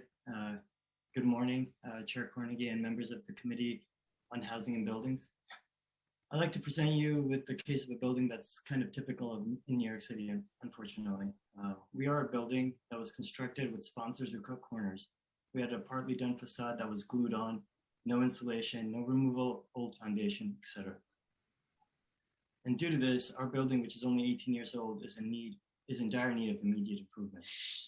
And rolling with the punches, we're at a juncture where, in order to cost effectively improve our facade insulation, we would need to build about 12 inches past our lot line. If we're able to build 12 inches past our lot line, this will allow for both insulation to be improved significantly and to allow for soundproofing and better temperature regulation within our building, but also to allow us to fully electrify our building. Proposed section 3202.2.2.5 allows for encroachment, is a new text that's added to this bill, and it's allowing for encroachment of buildings past the street line in order to install new exterior cladding for purposes of improving building energy efficiency. Our building is not an outlier. New York City is full of buildings whose builders cut corners, and the difference of 4 inches, because right now the current bill is stating for 8, the difference of 4 inches to make it 12 inches past the lot line, which seems small, will help these buildings electrify themselves in addition to significantly improving their energy efficiency. With New York City's lofty goals of being electric by 2050, only allowing the 8 inches will not provide enough room to buildings which are built directly on the lot line, with little to no insulation. We need the extra 4 inches to a total of 12 inches to increasing insulation and electrify the building. We at the Bedford Place condominium implore you to allow for the 12 inches past the lot line. Time expired.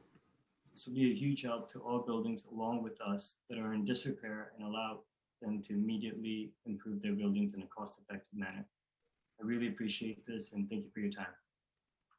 Thank you for your testimony. Thank you. I would now like to welcome Tony Daniels to testify, followed by Bill Egan. Time starts now.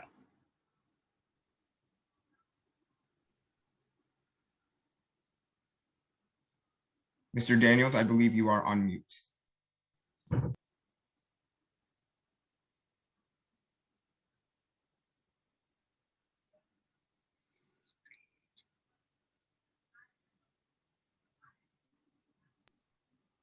All right, we will move on to Bill Egan and circle back to Tony. Time starts now.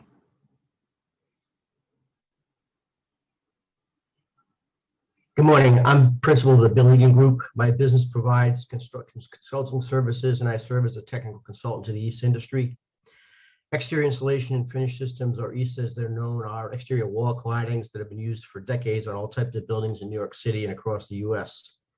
Foam plastic insulation is used almost exclusively with EIFS as well as these other claddings because of features and benefits that include energy efficiency. Certainly appreciate the opportunity to express our view on one of the proposed code changes to the building code. While many of the code changes are based on and consistent with the International Building Code, we're concerned with the prescriptive requirement for fire blocking in section 718.2.6, as it does not consider construction details and system performance based on large-scale fire testing. This prevents a deviation from requirements that have been in the IBC or the International Building Code since 2012, and will be a significant impact to many stakeholders. As proposed, section 718.2.6 prescriptively requires fire blocking, which effectively eliminates or drastically impacts the use of combustible foam plastic insulation. These requirements are not necessary nor supported by decades of real life performance across the US. Safety is paramount, and exterior wall coverings that utilize foam plastics are regulated by numerous test requirements that are in the International Building Code. The impacts of this requirement are many, and I will briefly highlight just a few.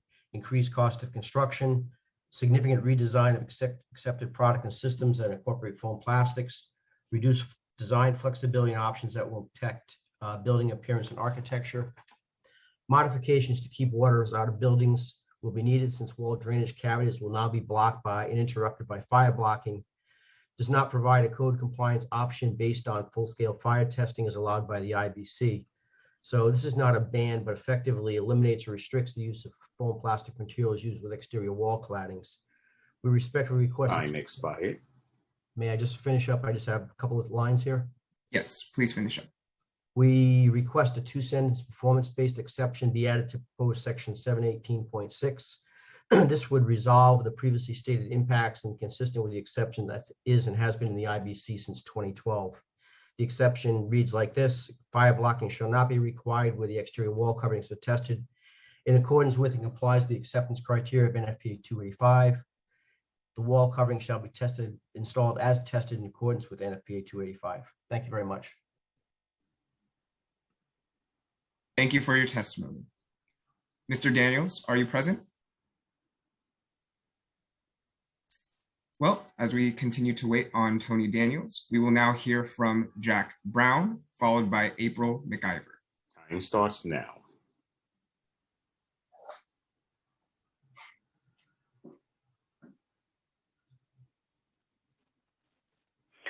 Good morning. First, I would like to thank the offices of Council Members Rivera and Cornegy for developing and shepherding Intro 1459 to this hearing. In particular, I would like to acknowledge Jeremy Unger and Ian Fullerton. My name is Jack Brown. I'm a rent-stabilized senior. I will focus on how the absence of legislation addressing natural ventilation has severely undermined my warranty of habitability. In previously submitted written testimony, there is a bullet point account of the process initiated in June of 2012 with a violation issued by Department of Buildings Inspector Mulvihill and which continues at this hearing. In April 2012, the landlord of 335 East 6th Street installed a Fujitsu Halcyon inverter, 30,000 BTUs and HVAC in the courtyard of the building, now immediately adjacent to the rear door. When operative in warm weather, anyone entering or exiting is hit with a blast of hot air. In cold weather, one is hit with a blast of cold. My west window on the ground floor is 5.5 feet from the HVAC. In warm weather, I cannot open the window because of the hot exhaust heats up the apartment. When installed in the east window, hot air comes through the air conditioner and heats the apartment. When not operative, the AC must be covered with plastic bags inside and out to prevent hot air from passing through the unit and heating the apartment. The operation of the AC seems to be affected by proximity to the HVAC. The hours of operation of the coffee shop which the HVAC services are commonly 6:30 a.m. to 9:30 p.m., 7 days a week. My life, both inside the residence and outside in the back. Can I have just a little more time, or shall I sew it up? Please sew it up. Okay. The violation extends to the need to fight this in time, energy, and expense. I have had a favorable decision in housing court from Judge Cheryl Gonzalez in February of 2016. However, Judge Peter Wendt allowed the placement of the HVAC to remain. This is why it's critical to pass the reform in 2261. Many tenants cannot afford the effort. Therefore, I have pursued it not only for my own benefit, but for that of present and future tenants who may find themselves so beset. Thank you for your consideration. Thank you for your testimony. Thank you. Thank you. We will now hear from Tony Daniels, followed by April McIver and Catherine Leach. Time starts now. Thank you, everyone. I apologize for missing the call prior. I'm an architect who's practiced for over 30 years in New York City, architect of record for projects large and small for public and private clients in all 5 boroughs. I have been devoted to environmentally positive, sustainable, resilient, and socially equitable design for the majority of my career. And I work daily on issues of energy efficiency in the design and construction of building and renovation projects. I also would like to state that under consideration today is a revision to the New York City Building Code, and I work daily with this code in my practice, and I'm particularly concerned about one proposed revision. The code revision allows for the encroachment of buildings past the street line in order to install new exterior cladding for purposes of improving building energy efficiency. This is a much needed change because New York will never meet its ambitious targets for carbon reduction under the incredibly impactful Climate Stabilization Act without drastically reducing carbon output from buildings. And providing exterior cladding with new high performance windows is one of the best ways to reduce heating and cooling costs. However, there are some clarifications needed to remove any ambiguity and potential interpretations by Department of Buildings personnel.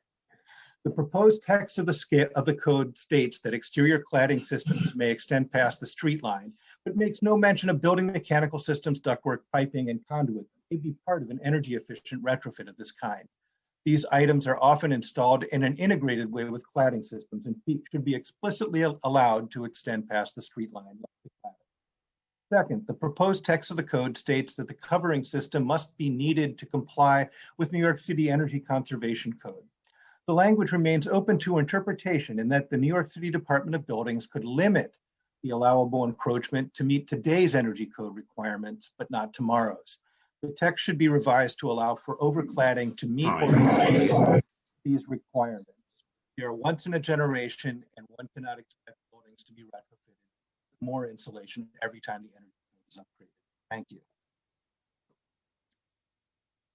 Thank you. We will now hear from April McIver, followed by Catherine Leach. Time starts now.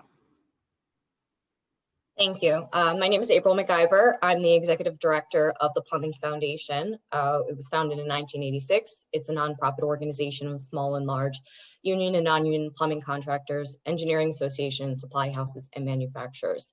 We are honored to be part of the New York City Department of Buildings code revision process for the past 14 years. We commend DOB for its involvement of the stakeholder community and the diligence in completing the revision. So yes, as was stated, most of this bill was done by consensus, but DOB and the industry don't always agree. Yes, they heard us out, but as was stated, DOB makes the final decision as to what is submitted to the City Council, which we get with having over 600 people involved in the drafting process. And many times concessions are made at the committee level with the understanding that stakeholders can then voice their concerns at the City Council level. That is why we're here today. We're not the only organization that was involved in the code revision process that is also testifying today and or submitted written testimony. So with that, respectfully, the plumbing industry does believe this bill contains several concerning proposals as detailed in our written testimony, but I did want to briefly highlight a couple major points today. Points that, by the way, are absolutely in line with the overall goal of safety. So DOB proposes to revise the code to allow city-employed licensed plumbers to conduct all plumbing work, including major alterations. Currently, license holders of city agencies can do only repair and replacement of existing plumbing systems. That's been the law for decades. What I heard is the reason is that the qualifications are the same, but what DOB did not mention is that city employees are not and cannot be held to the same standard as private business owners. In other words, insurance, employment requirements. City employed license holders are not employers. Therefore, there's no accountability for the work conducted by the people that are working under that licensee. I only have a few seconds left. If you don't mind, let me just finish, just because I know a couple things. Because we took the alcohol into the street and we could lose. No, please finish. Thank you. And then another point that I just wanted to emphasize was, so DOB proposes to remove the Master Plumber and Master Fire Suppression Contractor License Board, which was established decades ago. It comprises DOB personnel and appointed members of the industry. What I heard the commissioner state is that other trades don't have a board. The master electricians do. I heard that they're working on the electrical code, but as for other trades, other than electricians, plumbers, and fire suppression contractors, they're not licensed to the extent that plumbers, fire suppression contractors, and electricians are. So as a case in many professions, the legal, medical profession, peer review of people seeking to obtain a license, and disciplinary matters of existing licensee, we believe it's extremely important for transparency and oversight reasons. So we would argue that it is a common sense practice to keep the license board. I'll end there. Thank you for the time and consideration, and we respectfully urge the council to review our entire written testimony, as we have a number of other important matters that should be addressed. Thank you. Thank you for your testimony. Thank you. I would now like to welcome Catherine Leach to testify, followed by Janice Lintz. Time starts now.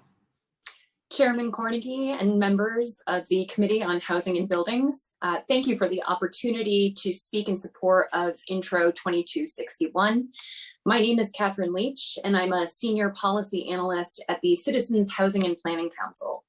CHPC is a nonprofit civic research organization dedicated to addressing the city's housing and planning needs.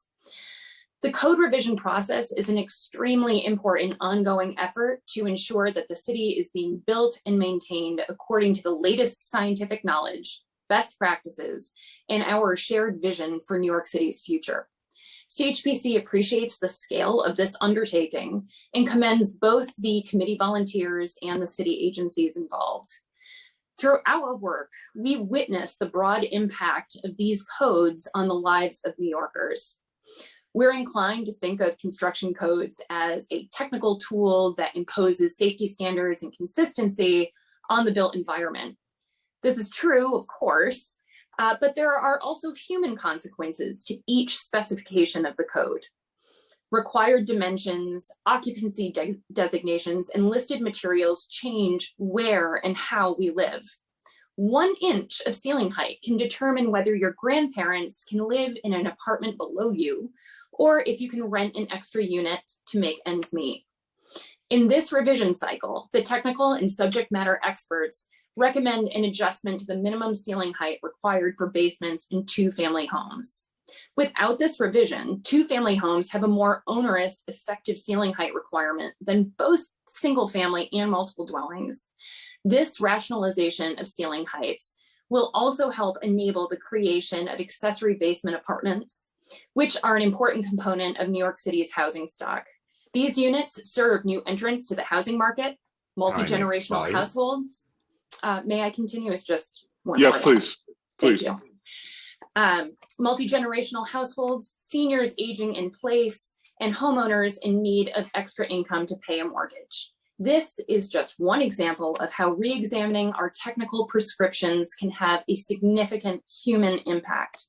CHPC fully supports the regular and careful consideration of the codes that shape our lives. Thank you.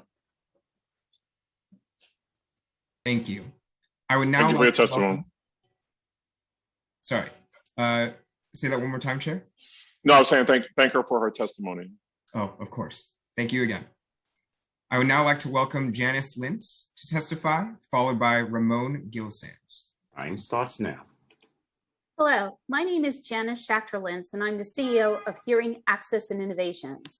I spearheaded most of the city's hearing induction loops, including 3,000 taxis, 482 subway information booths, museums, and theaters in New York City.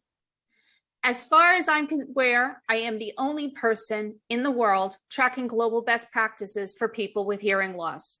I was appointed to various federal, state, and city committees, including the FCC's Consumer Advisory Committee, the U.S. Access Board's Passenger Vessel, and rail committees. I'm also the mother of a 27-year-old daughter with hearing loss. I'm here today to discuss why the new requirements for elevators need more specificity for the 48 million people with hearing loss. When ICC developed the standards with ASME and the Department of Buildings, people with hearing loss were not consulted. ICC and ASME relied on people to just comment, which is not an effective way to receive appropriate input. I am regularly requested to file comments for ICC's induction loops, but yet ICC didn't request my input on elevators. The commission omitted hearing loss as one of the commissioner, when she spoke earlier, mentioned omitted hearing loss as one of the considerations. With 600 stakeholders, how many were leaders in hearing access?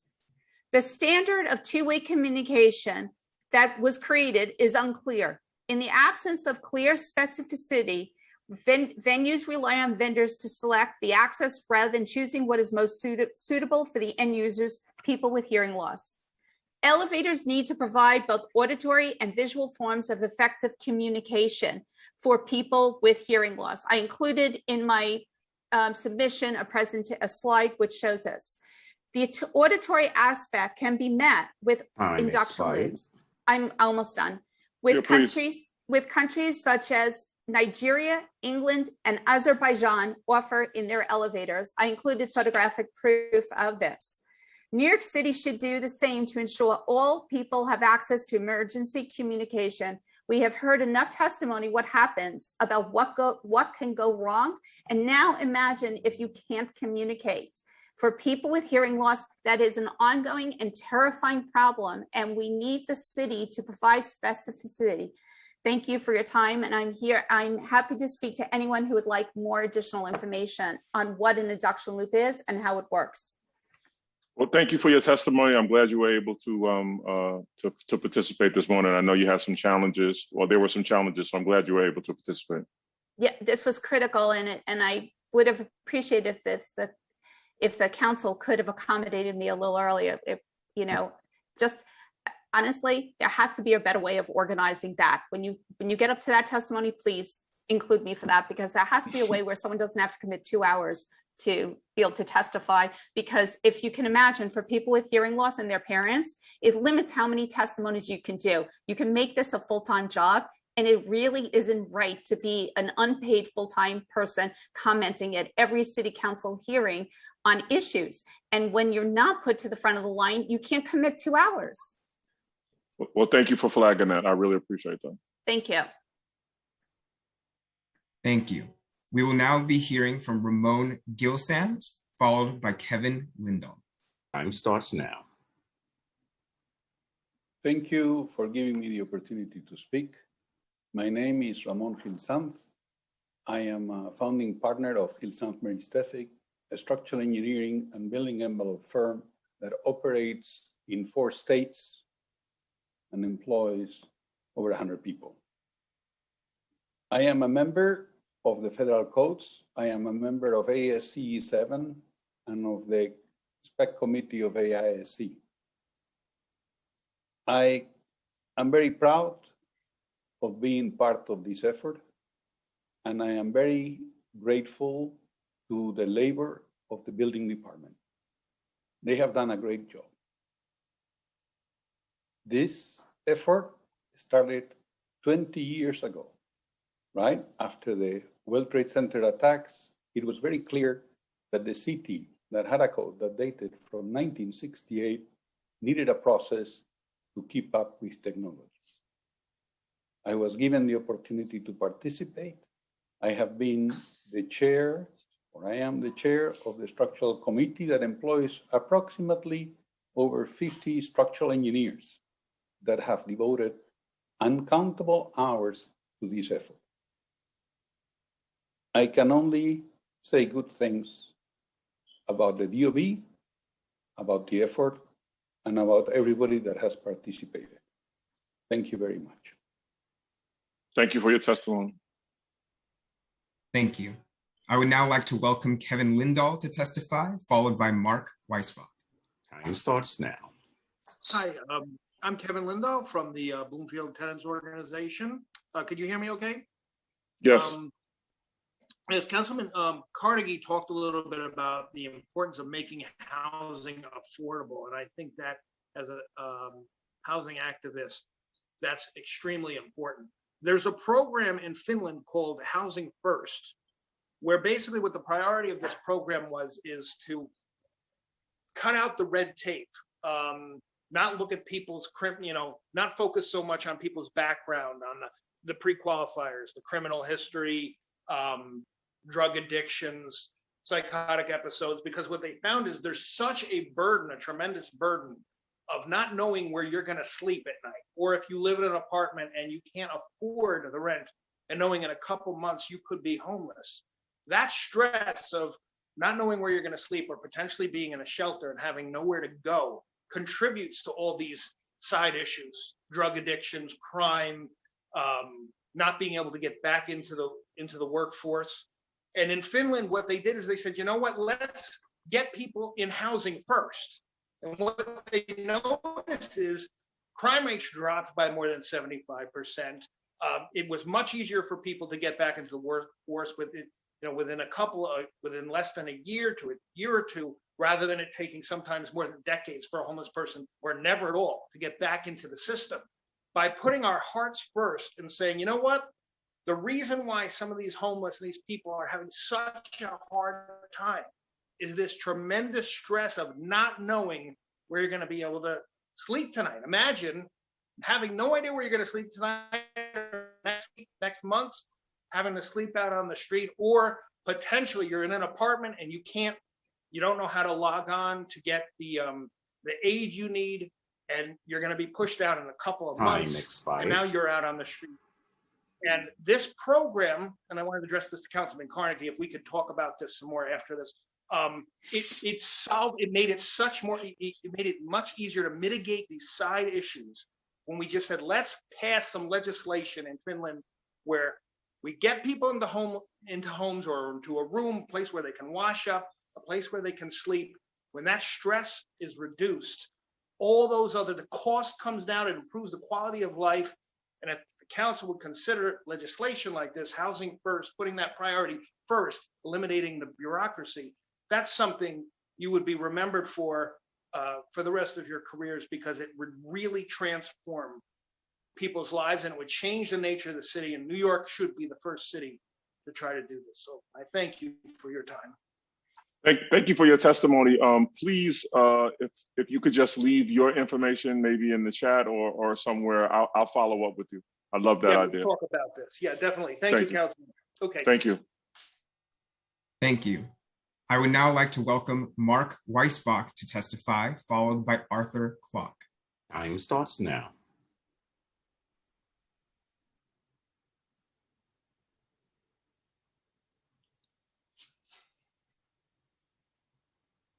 Mark Weisbach, are you there? Yeah, can you hear me now? Yes. Good morning, Council Member and Chair Carnegie and members and staff of the City Council Committee on Housing and Buildings. My name is Mark Weisbach. I'm a registered architect and the Chief Executive Officer of Vidaris, as well as Chairman of LPI Inc.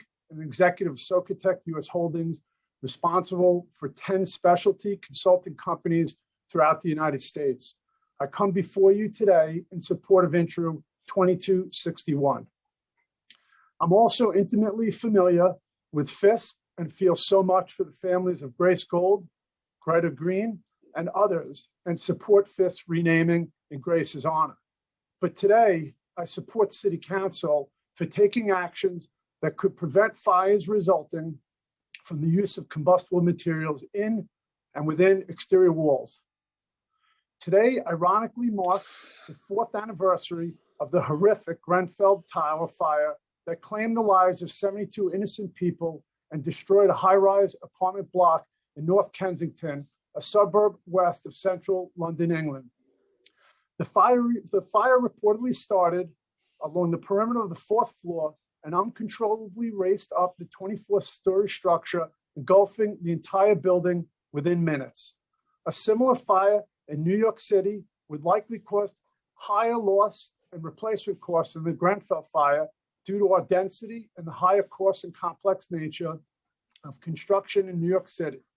Now, government officials and residents throughout England believe that tens of thousands of similarly constructed buildings should be remediated, and that the government has set aside billions of dollars to offset replacement costs that are expected to be measured in multiples of available funding.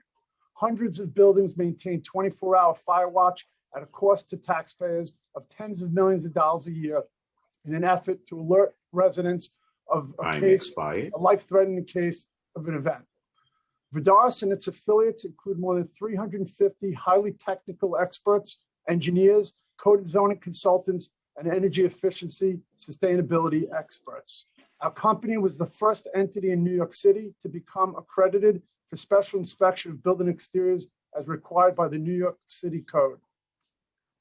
I'm honored to have been selected for 2 terms as the chair of the Construction Requirements and Materials Committee. The committee was most recently charged with reviewing several chapters of the proposed New York City Building Code to ensure its consistency with the 2015 International Building Code and relevant to New York City.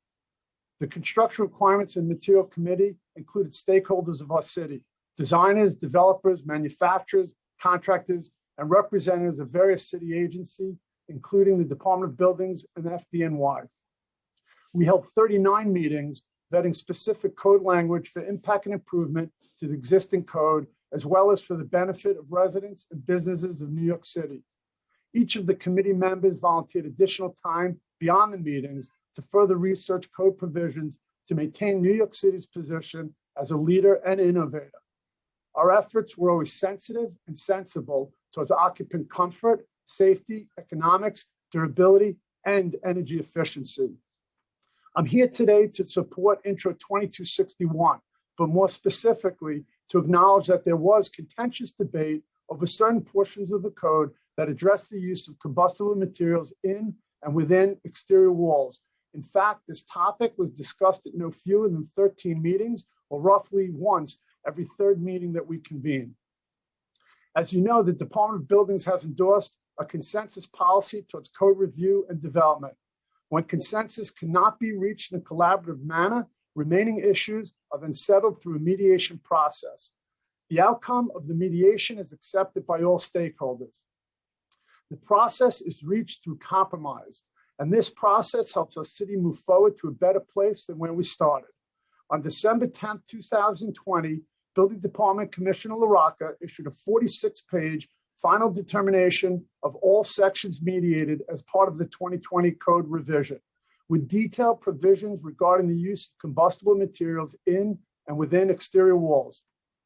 It was my point of view and the view of the FDNY, as well as committee members and specialists, that combustible materials should not be used in exterior walls of buildings taller than 75 feet.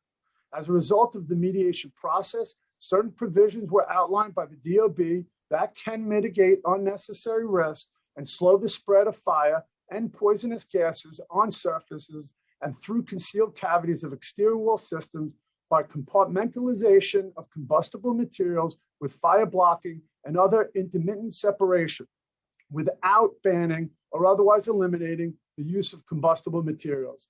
This positive move will allow for progress forward in a city that has no alternative but to move forward. London Grenfell, Dubai Address, CCTV Tower, Shanghai 2010, and the Cathedral of Notre Dame. All of these fires have at least two things in common: the use of combustible materials and the lack of access to extinguish the fire. Some of these fires occurred in occupied buildings, and these fires resulted in substantial loss of life and property and presented unnecessary danger to residents, occupants, neighbors, and first responders. While fire cannot be completely avoided, additional steps can and must be taken to mitigate the risk of unnecessary, uncontrollable fire spread. The altruistic goal to achieve energy efficiency, carbon gas reduction, increase affordable housing, and maximization of land use is clear and admirable. Sound decision-making is not achieved by exploiting one criterion while disregarding others. Identification of the optimal solution requires compromise to locate the intersection of seemingly conflicting criteria, challenges, and obstacles. Exterior fires are generally considered to be low-frequency events, occurring in approximately 10% of fires investigated. The consequence to life and property is disproportionately high. The percentage of exterior wall fires occurring— Excuse me, Mr. Weisbach. Yes, sir. There is a 2-minute time limit, so I must ask that you do wrap up your testimony. I will very quickly. I'm sorry for that. Thank you. 1 in 4 fires investigated spread to the building exterior, and if combustible materials and assemblies are present, the fire can spread beyond the area of origin. Even in sprinkled buildings, the risk of fire spread is high. Suppression systems can be overwhelmed, and fires can be larger, hotter, and spread more quickly than tested configurations suggest. And fire suppression systems can do little to extinguish a fire that are on the exterior of a building, or even worse, fires that spread within concealed cavities that communicate with adjacent floors or occupancies within the building. Our city has the best firefighters of any city in the world. And FDNY, we're invaluable contributors on our committee and invaluable for educating stakeholders in our city about the risk of fire in tall buildings. City Council recently adopted building code provisions, Local Law 15, aimed to protect the life of birds through the use of friendly glass. But yet our codes leave residents and occupants exposed to unnecessary, excessive risk of fire, which can be mitigated through the use of alternative materials and/or details to eliminate or reduce the likelihood of catastrophic cladding fires. Thank you. Thank you. Again, I would like to remind everyone that there is a 2-minute time limit for testimony, as there are a lot of panelists signed up to testify. Please be mindful of this time limit and do your best to consolidate your testimony to 2 minutes. The rest of your testimony can be submitted to testimony@council.nyc.gov up to 72 hours after this hearing has commenced. Again, that is testimony@council.nyc.gov. Now I would like to welcome Arthur Clark to testify, followed by Shamim Rashid Sumar. Time starts now. Good morning, Chairman Cornegy, council members. My name is Arthur Clark. I've worked in the plumbing industry in New York City for more than 40 years. I'm the Director of Trade Education for Plumbers Local Union Number 1. And I'm in support of Intro 2261. Recent updates to the plumbing code and fuel gas code have been a long and detailed process, but very worthwhile. Sitting on the committee has been a great privilege. Working with licensed master plumbers, licensed professional engineers, FDNY, DEP, SCA, HPD, and many more abbreviations, Con Ed, National Grid, and of course, all the dedicated professionals of the New York City Department of Buildings on this project has been enlightening.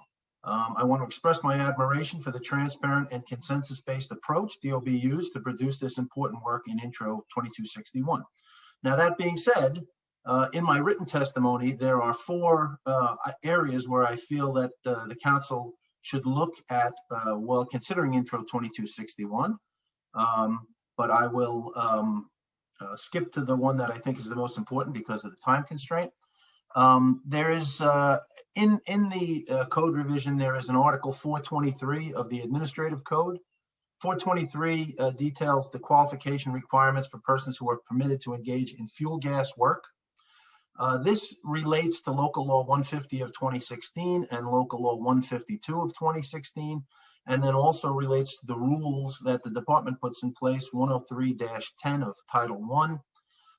What we're seeing is that there's a conflict between the different laws and conflict between the rules, which is preventing the application of these rules to be done correctly.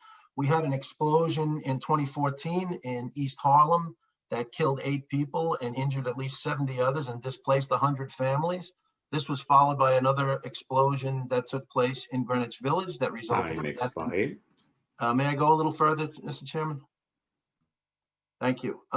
Resulted in death and injury as well, and the destruction of property. What we want to see is that there would be some follow-up to try to consolidate and coordinate the Local Law 150, Local Law 152, and the DOB applicable rules on these laws. This involves periodic inspection of gas lines. Who would be qualified to do that periodic inspection? What would be the department requirements for that person, who would they call the inspection entity?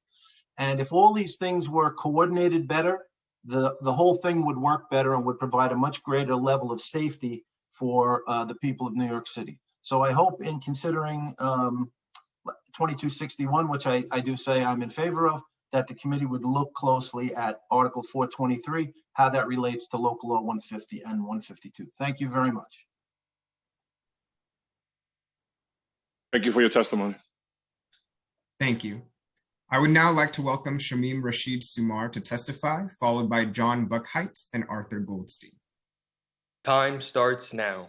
Good afternoon. My name is Shamim Rashid Sumar. I'm the Vice President of Fire Codes and Standards for the National Ready Mix Concrete Association, representing the Build with Strength Coalition. We applaud the efforts of the DOB and the Building Code committees in the proposed updates to the New York Construction Code. However, Build with Strength expresses concern related to the proposed provisions for new materials, cross-laminated timber and structural composite timber, as well as proposed provisions for fire blocking in combustible exterior walls. For CLT, the New York City Code updates reference the now outdated 2018 edition of ANSI APA PRG 320, standard for performance rated cross-laminated timber. However, the latest 2019 edition of this same standard, which is referenced by the IBC, requires fire-resistive adhesives to avoid delamination of CLT members in fire. This is an important consideration that has been shown in a number of fire tests and is of particular importance within the fire district boundaries of New York City. We urge the DOB and this committee to review the provisions for CLT adhesives as well as CLT connections to ensure the latest standards are referenced in the updated codes. For the fire blocking provisions, we are concerned that the new provisions will be unnecessarily applied to approved exterior wall assemblies such as insulating concrete forms or ICF construction. An exterior wall assembly approved by the ICC's International Evaluation Service under AC 353 that includes EPS insulation as part of the concrete exterior wall assembly construction for energy efficiency, among other benefits. As Mr. Clark just mentioned, in 2014, a massive natural gas explosion in East Harlem destroyed 2 apartment buildings, caused 8 deaths, 70 injuries, and displaced 100 families. However, an adjacent concrete building stood strong, survived the blast and the fire. The New York Department of Buildings engineer's report said that amazingly, there was no structural damage at all, and the blast was located inches, I'm just finishing, thank you, inches, not feet from the concrete walls. Yet the building was in remarkably good shape and did not sustain any flames or flame propagation. This adjacent building was constructed of insulating concrete forms.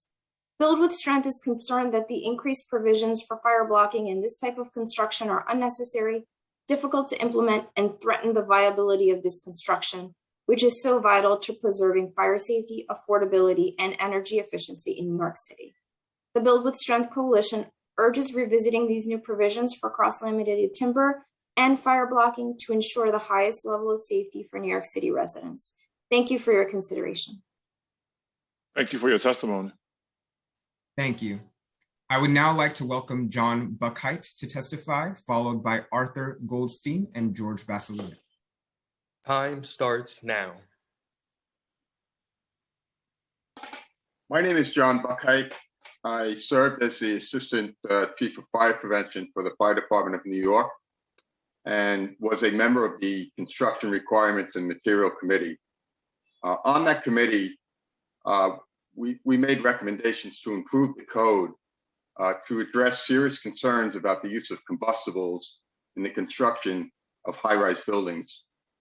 Some materials in some wall systems are combustible, and although engineered to limit fire, testing has shown with greater heat inputs, walls can burn and allow flame to spread up the building. Presently, fire departments cannot extinguish the fire quickly enough above 75 feet on these wall systems. In addition, fire departments cannot rapidly evacuate tall buildings, but rather shelter in place or do in-building relocation. These evacuation methods only work if the fire is compartmentalized by building design and engineering. The code improvement properly requires the compartmentalization in the wall systems. The present code design usually provides adequate protection, but rarely catastrophic fires have occurred with devastating effect. Worldwide, over 200 fires have occurred in which the fire spread up all floors from the point of origin with great rapidity up the wall system. Fire departments, despite great effort and risk to members, could do little to slow the fire, and the results were tremendous loss of property, and in some fires, hundreds of lives were lost.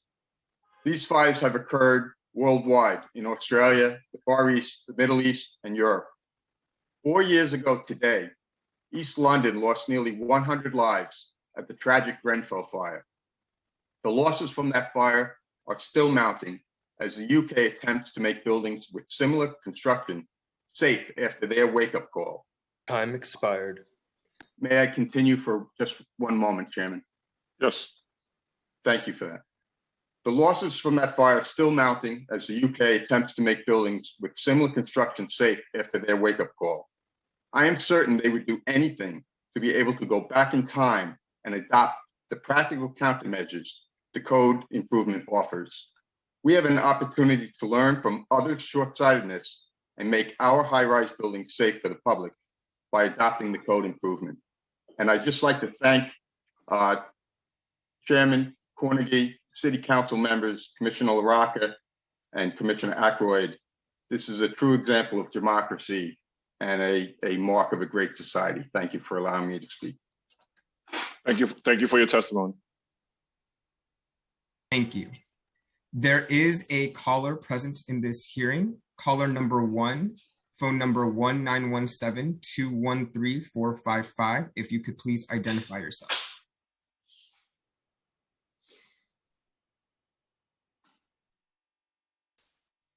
All right, we'll move on to Arthur Goldstein to testify, followed by George Basilino.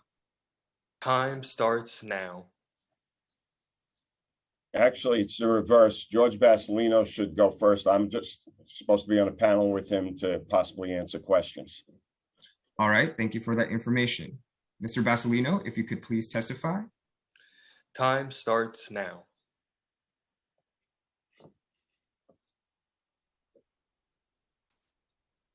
Good morning, Chair Cornegy and members of the committee. My name is George Basilino and I represent the Master Plumbers Council.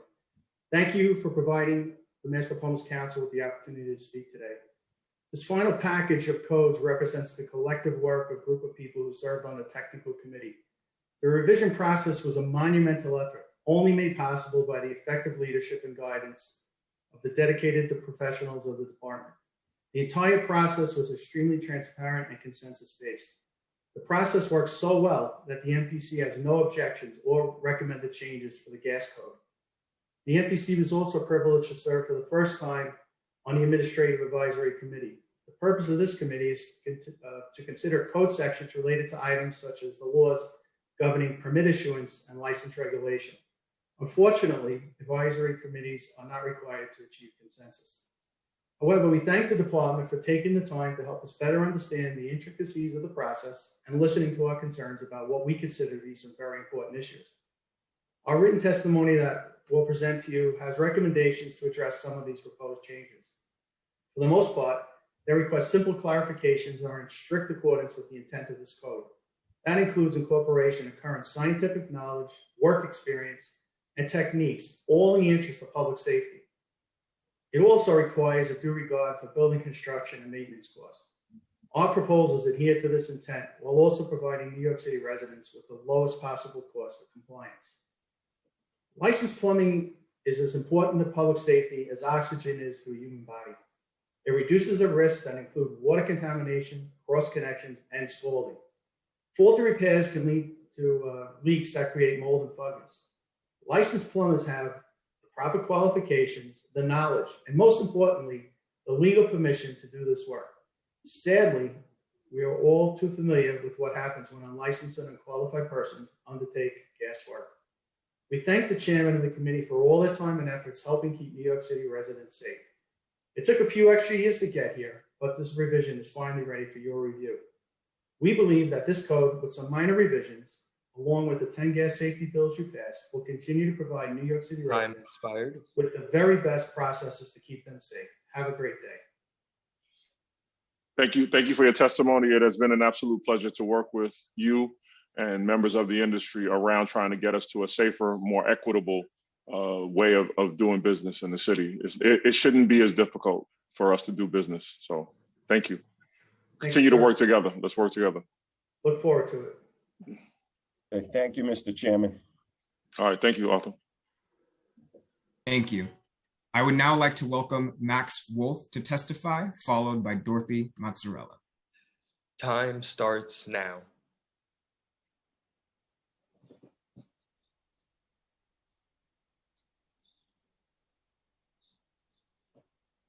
Mr. Wolf, you are on mute.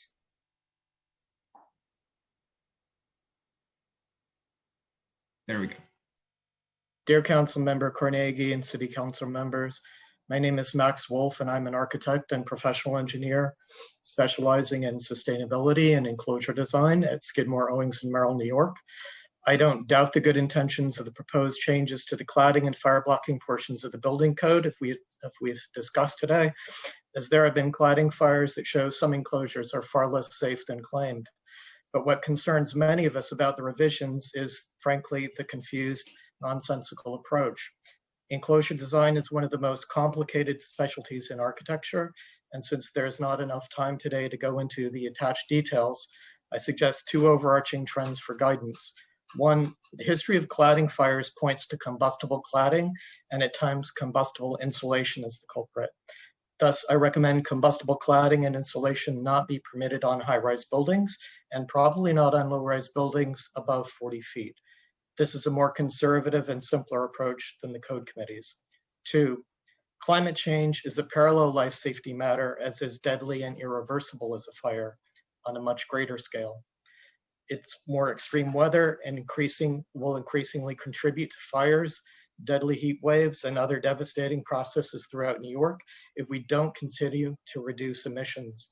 And what we do to building enclosure designs to address fire resistance can often degrade thermal performance and increase embodied and operational carbon emissions if not done with care. The proposed code changes severely undermine the ability of some enclosures to fight climate change while not substantially reducing the risk.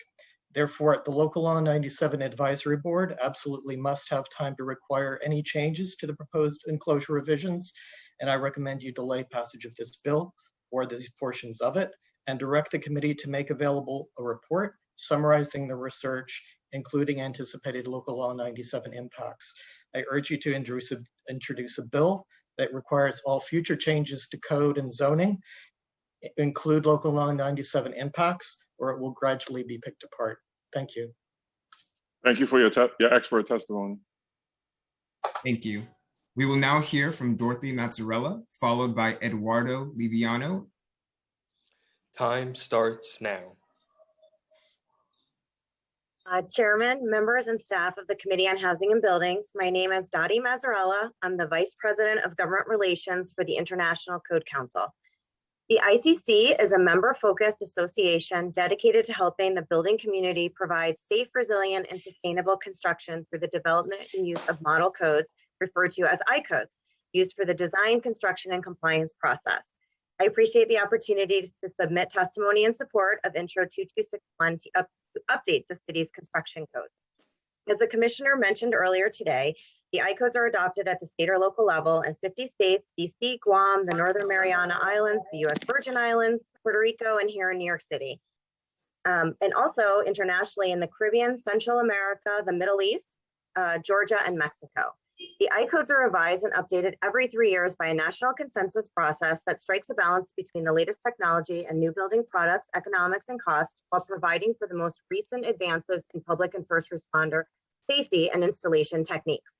The ICC code development process is an inclusive process that encourages inputs from all organizations and allows the governmental members, including representatives from New York City, to determine the final code provisions.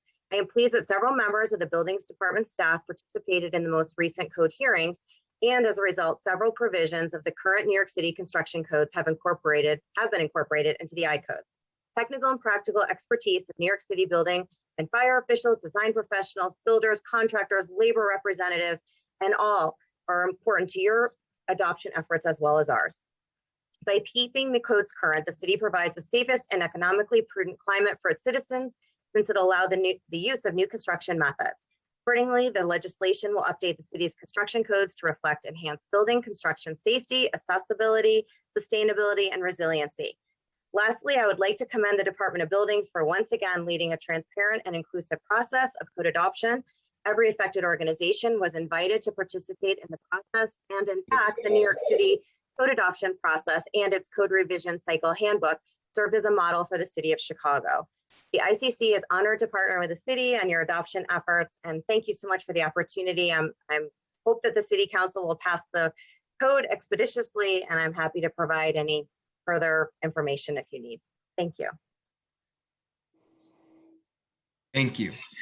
I would now like to welcome Eduardo Liviano to testify, followed by Alexander Grau. Time starts now. Good afternoon. My name is Eduardo Liviano. I'm a civil engineer from Colombia, South America. Came to the United States to work here. And I'm very happy to work to participate in the committee of special inspection updating. And I enjoy very much. And it focuses most in special inspection that we do every day. We have a lot of issues with owners, contractors, about how to perform our inspections. So clarification and interpretation is very important part in this process of code revision. Updating is very, very more important. And more important for me is to be involved in the safety of the people. And I do support this purpose of the law 2020-61. Thank you. Thank you very much for your testimony. Again, I would like to ask caller number 1 to briefly unmute and identify themselves if they are still present in the hearing. All right, in that case, we will move on to Alexander Grau, followed by Vincent Scarcella. Oh, sorry. Caller number 1. George Farinacci. George Farinacci from the Fire Officers. Thank you very much. All right, Alexander Grau, followed by Vincent Scarcella. Good morning. I would actually like to speak on behalf of also Vincent Scarcella. I believe he had to drop off, but my testimony echoes what he was going to say, save some time. Good afternoon. My name is Alex Grau. I'm a risk control engineer with CNA Insurance. Thank you all for your time. I would like to express my support for 2661 and to answer any questions specific to the changes made specifically to the Mechanical Code Chapter 10.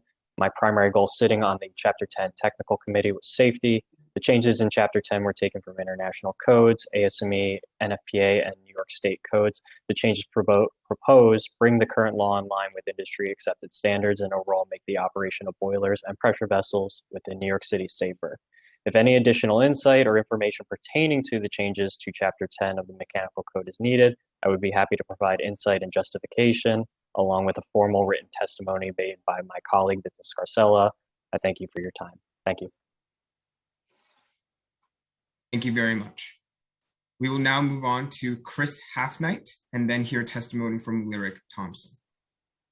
Time starts now. Good afternoon, Chair Cornegie, members of the committee. Despite having registered today, I'm going to decline to testify other than to simply say I'm Associate Director of Policy at Urban Green Council. We're an environmental nonprofit dedicated to transforming buildings for a sustainable future.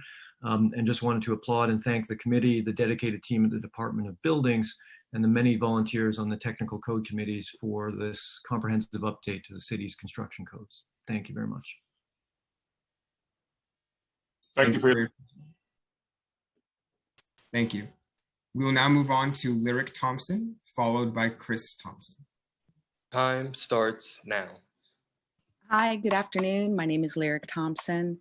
I'd like to speak for a moment. I completely support the strengthening of our housing codes, of our construction codes, but I'm kind of concerned about the enforcement of our housing and safety and construction codes.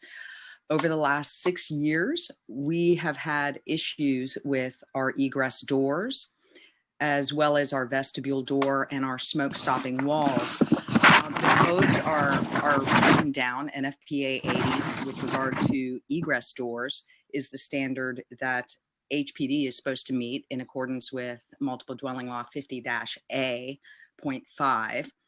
Yet for 4.5 years, we had revolving violations on a door that was not fire rated and not supposed to be on the building.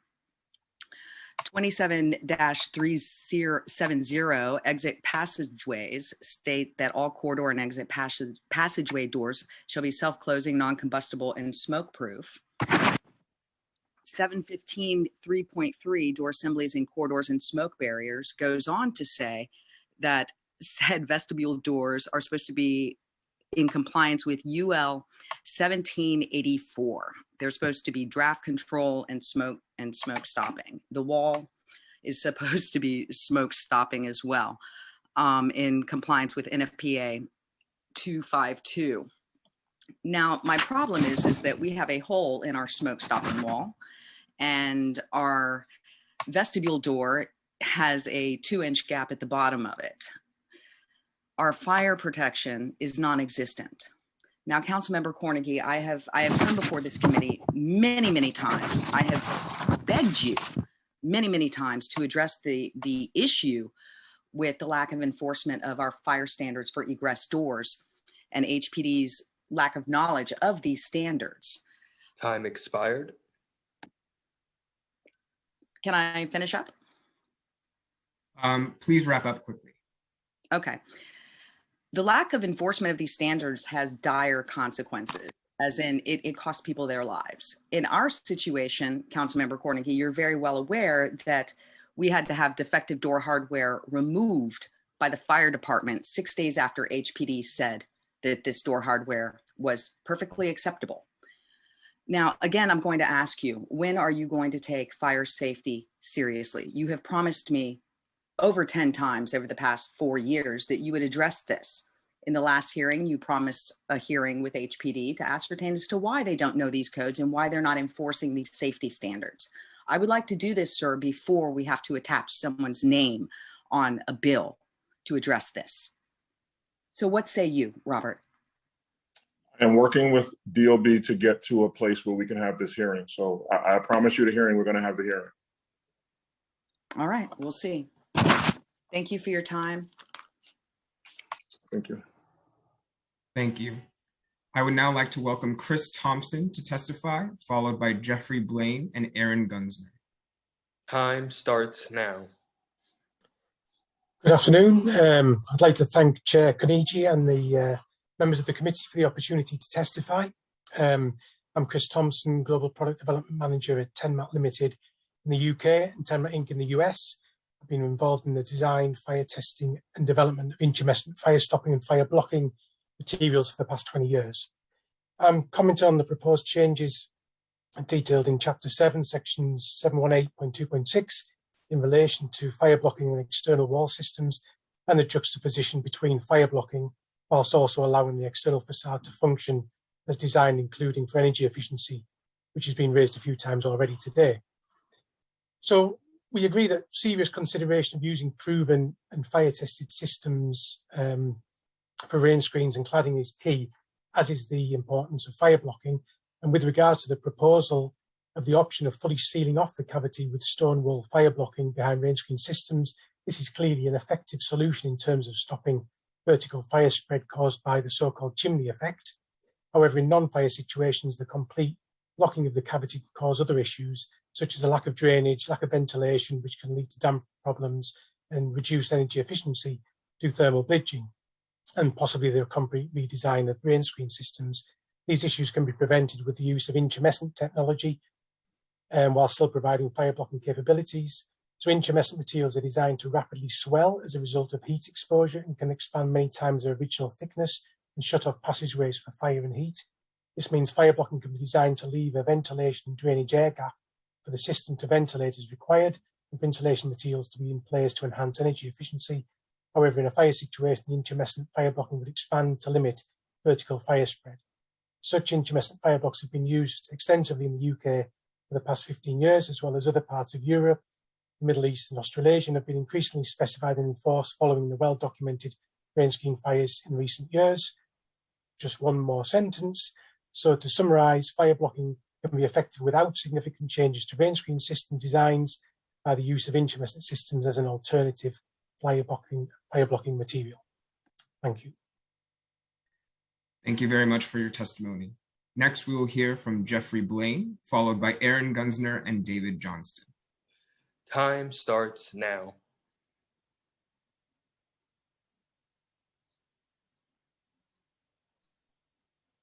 Mr. Blaine, are you there? I'm sorry, I was on mute. Yeah, thank you very much. My name is Jeffrey Blaine. I work for Edgett Williams Consulting Group.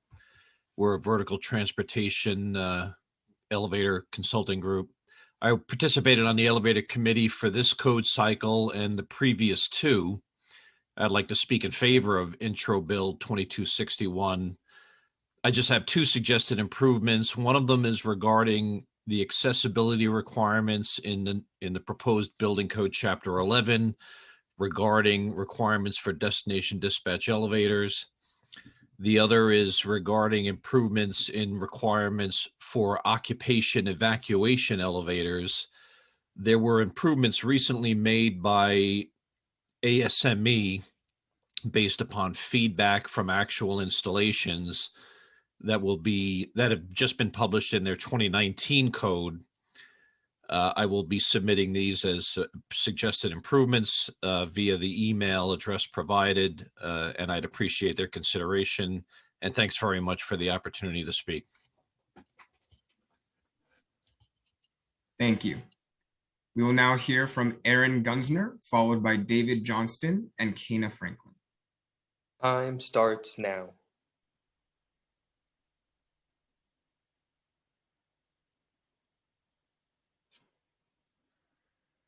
Thank you.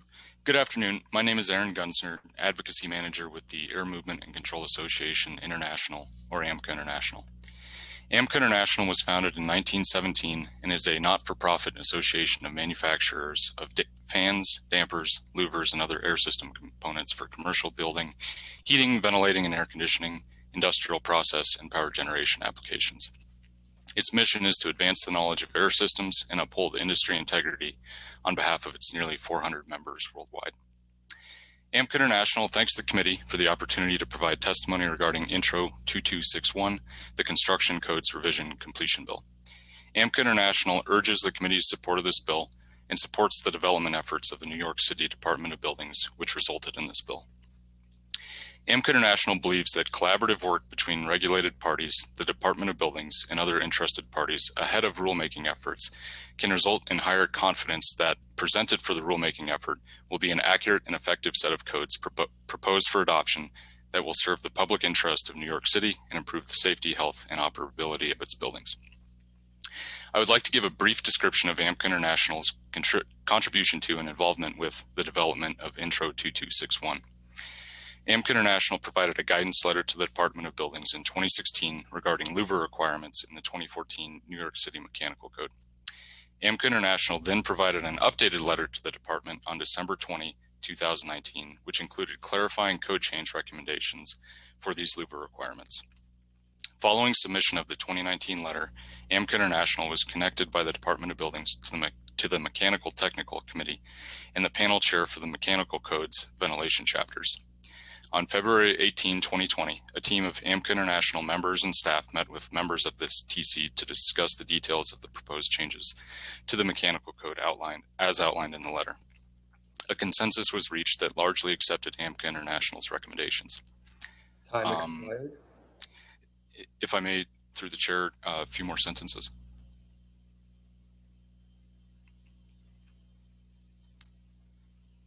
Yeah, I'm sorry, I was on mute. Just finish up, please. Thank you. AMCA International believes that these code changes will remove ambiguity and will assist architects, engineers, and other building professionals with application of louver requirements. AMCA International is pleased to have worked with the New York City Department of Buildings during its code revision process. Thank you for your time. Thank you for your testimony. Thank you. I would now like to welcome David Johnston to testify, followed by Kana Franklin and Chanel Manning. Time starts now. Good afternoon. My name is David Johnston. I'm the Executive Director of the EIFS Industry Members Association based in Falls Church, Virginia. And on behalf of the association, I want to thank the chairman and the members of the Housing and Buildings Committee for this opportunity to present testimony on Council Bill 2261. First off, I want to express EMA's first priority is the safety of people, firefighters, and property.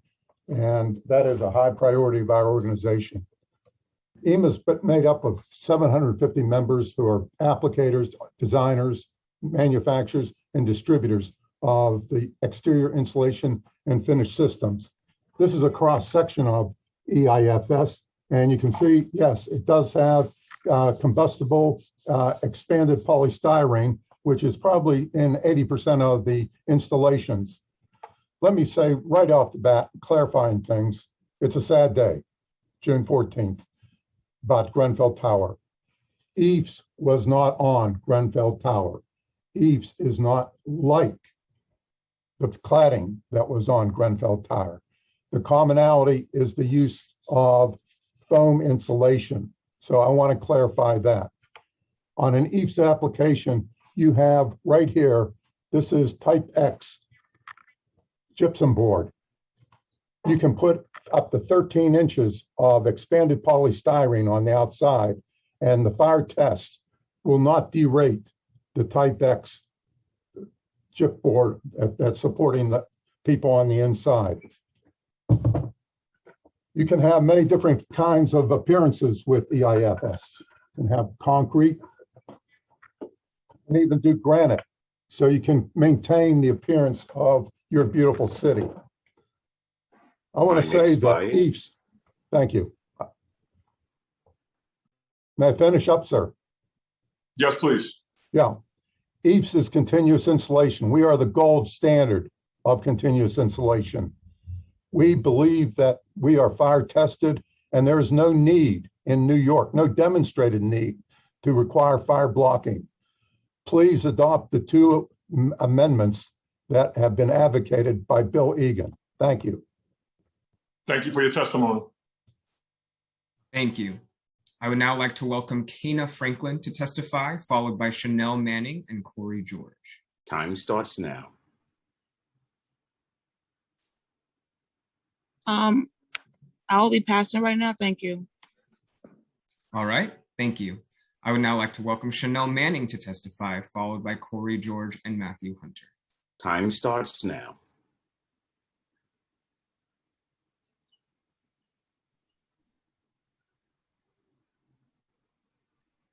Ms. Manning, are you there?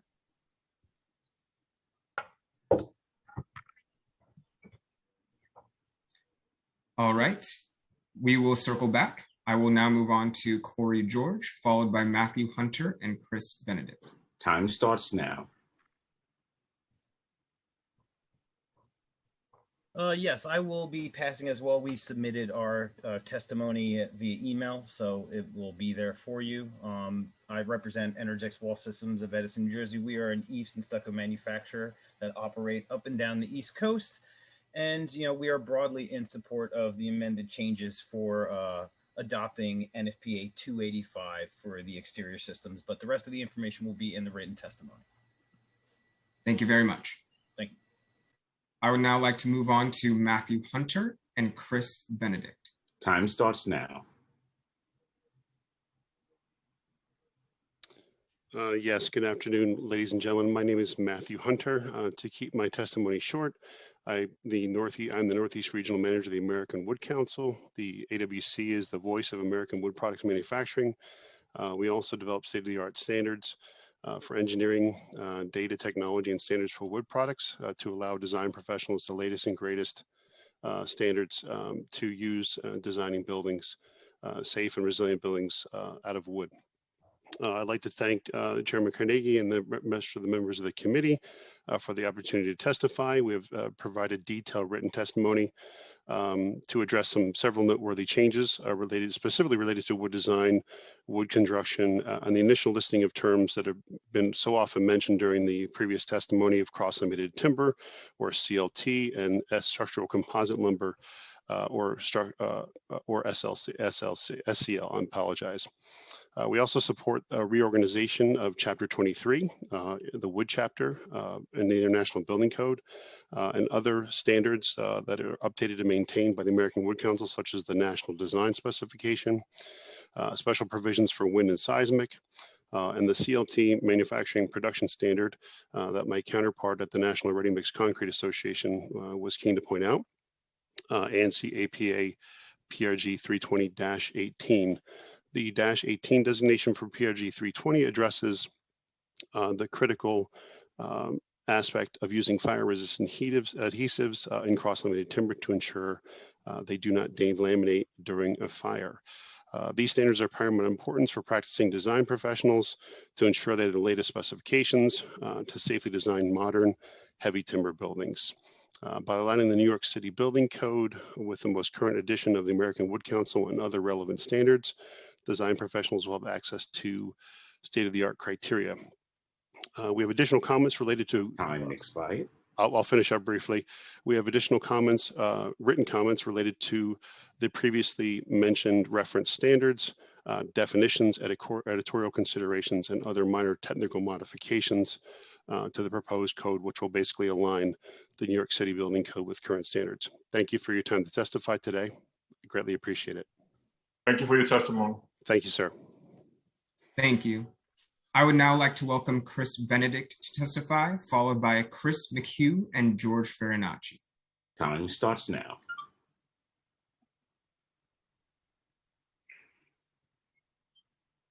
Thank you. Good afternoon, everyone. I'm Chris Benedict, an affordable housing architect and passive house pioneer in New York City. My work is to bring joy and well-being to New Yorkers. There are many wonderful measures in the proposed code change, but I'm concerned about the untested fire blocking measures imposed on EIFS, and here are my reasons. Number one, due to its light weight, EIFS is the most affordable way to add massive amounts of insulation to a building on its exterior. It can be attached with mortar that does not overburden the structure of the building. The fire blocking undermines this simplicity and increases cost without adding greater tested safety. Number two, EIFS is an affordable way to meet New York City climate goals. Its competitors, rain screen and cavity wall construction, are 2 to 5 times more expensive per square foot. The fire blocking undermines this affordability without adding greater tested safety and may jeopardize building durability. Number three, EIFS is a safe assembly that has passed rigorous scientific testing via NFPA 285. The fire blocking details have not been tested. Professionals do not want to extend their liability when they have reliable national testing via NFPA 285. Please support an NFPA tested assembly amendment to this measure, not the untested fire blocking details that impact the cost, durability, and feasibility of comfortable, healthy, and energy efficient, affordable housing. Time expired. Grenfell Towers was not clad in EIFS. EIFS is an entirely different, rigorously tested system, and equating EIFS cladding to the Grenfell disaster should be deemed unacceptable by the City Council. Thank you. Thank you for your testimony. I would like to next welcome Chris McHugh to testify, followed by George Farinacci and Teresa Weston. Time starts now.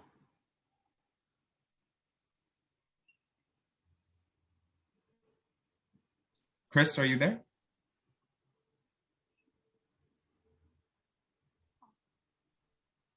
All right. I would now like to welcome George Farinacci to testify, followed by Teresa Weston. Time starts now.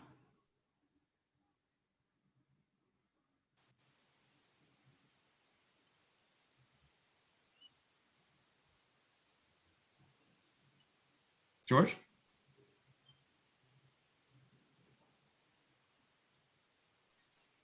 Okay, then I would like to call on Teresa Weston to testify. Time starts now.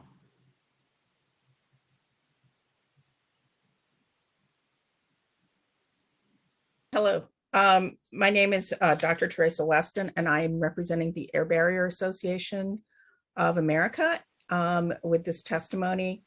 And I want to thank the commission, the chairman, the city council for the opportunity to.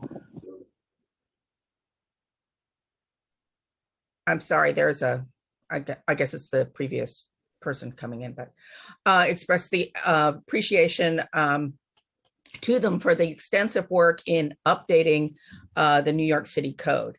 It's not an easy task given the intersecting areas of fire safety, building durability, and sustainability that need to be addressed in the code.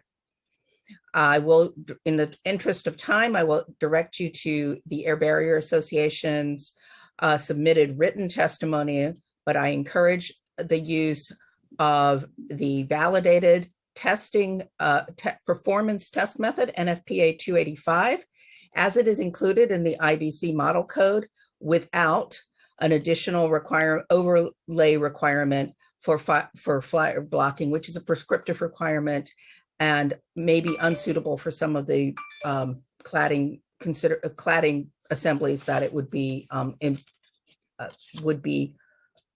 overlaid upon. Thank you. Thank you very much. I would now like to call on George Farinacci one more time. Time starts now.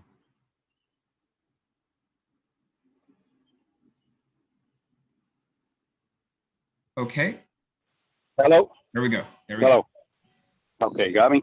Apologies. All right. Thank you all. Thank you, Chair Robert Carnegie and the rest of the committee. My name is George Farinacci. I'm the Vice President of the UFOA Fire Officers Union. The Grenfell Tower tragedy was 4 years ago today. 72 civilians died. A horrific death that could have been prevented if your counterparts across the pond had enacted the safety measures.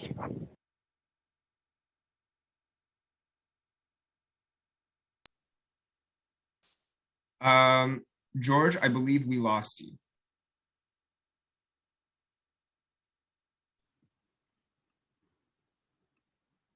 Yes, it appears we lost George Farinacci.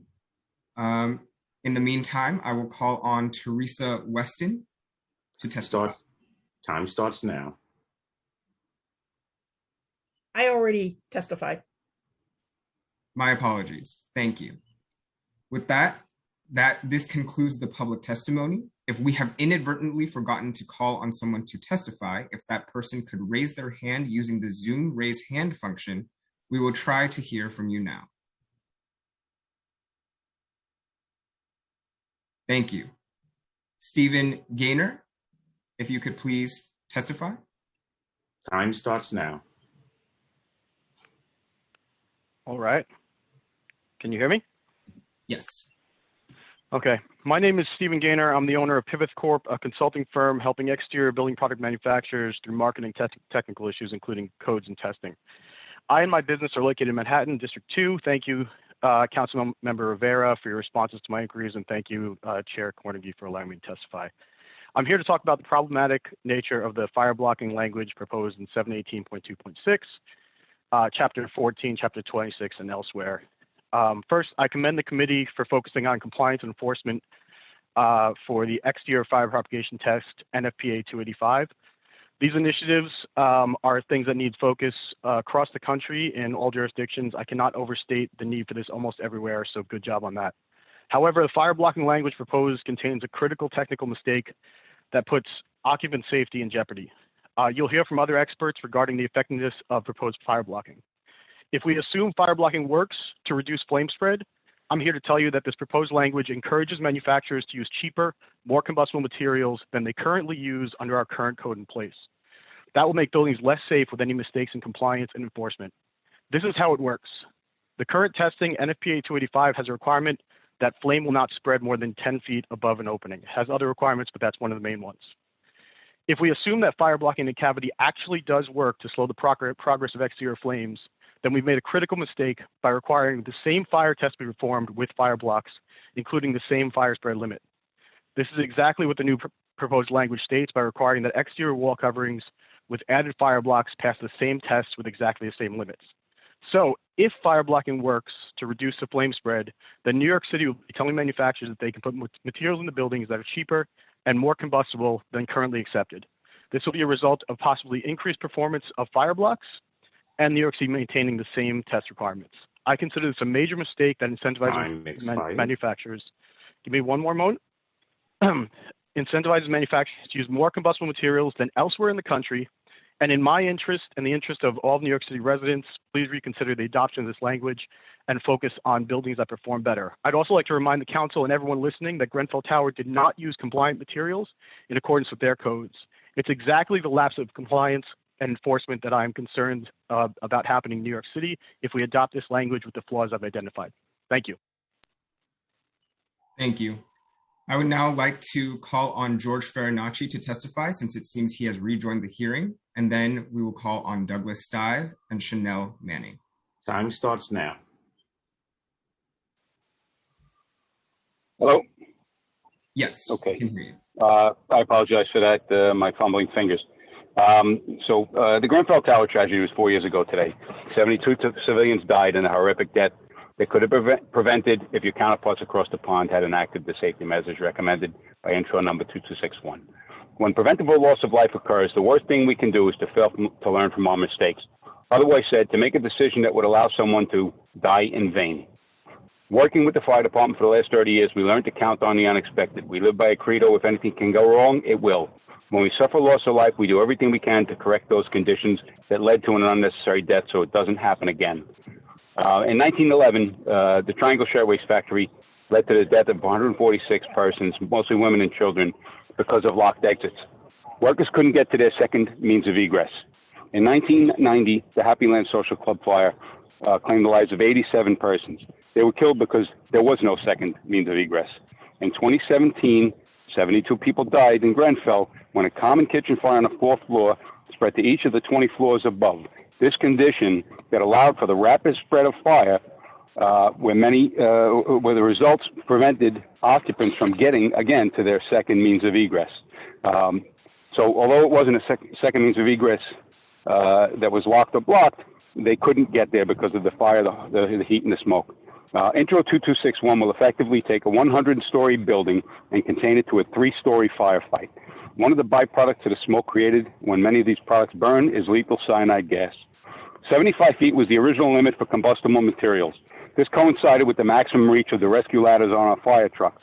This legislation will provide an essential layer of safety for these combustible materials to be used above the height of 75 feet. If the firefighters cannot get you through the front door, we may go through a window unless the building is above 75 feet. In this case, the building code recommendations, such as in 2261, are going to play a much more critical role for your safety. A vote against this legislation would be in favor of compromising the safety of the people of New York City for a short-sighted savings. A tragedy of this magnitude in New York City, one more sentence, may set back the post-pandemic economic recovery if business and civilians don't feel safe to occupying these buildings. The current code is dangerous to life and property. The changes put forth in Intro 2261 will responsibly address the dangers of the use of combustible building materials. Today, this body has the opportunity to prevent a similar tragedy here in New York City. Thank you. Thank you for your testimony. I would now like to welcome Douglas Stive to testify, followed by Chanel Manning, if she is still available. Time starts now. Speed talking. Hello, my name is Douglas Stevie, and I am an architect and a building envelope consultant with about 30 years experience. I'm also the vice chair, of the CR&M committee, the technical committee that dealt with this, with fire combustibility issues. I'm here in support of Intro 2261 and the results of the DOB's mediation with respect to the combustibility of exterior facades. Unfortunately, there have been unintended consequences of adding additional combustible materials to exterior wall assemblies. There needs to be a balance between energy efficiency and fire safety. New York City is a large urban environment, and the fire department has stated they have little resources to combat an exterior building envelope fire on a high-rise building. Firefighting apparatus cannot reach over 75 feet high. Cladding fires can also spread rapidly and overwhelm the sprinklers within the building.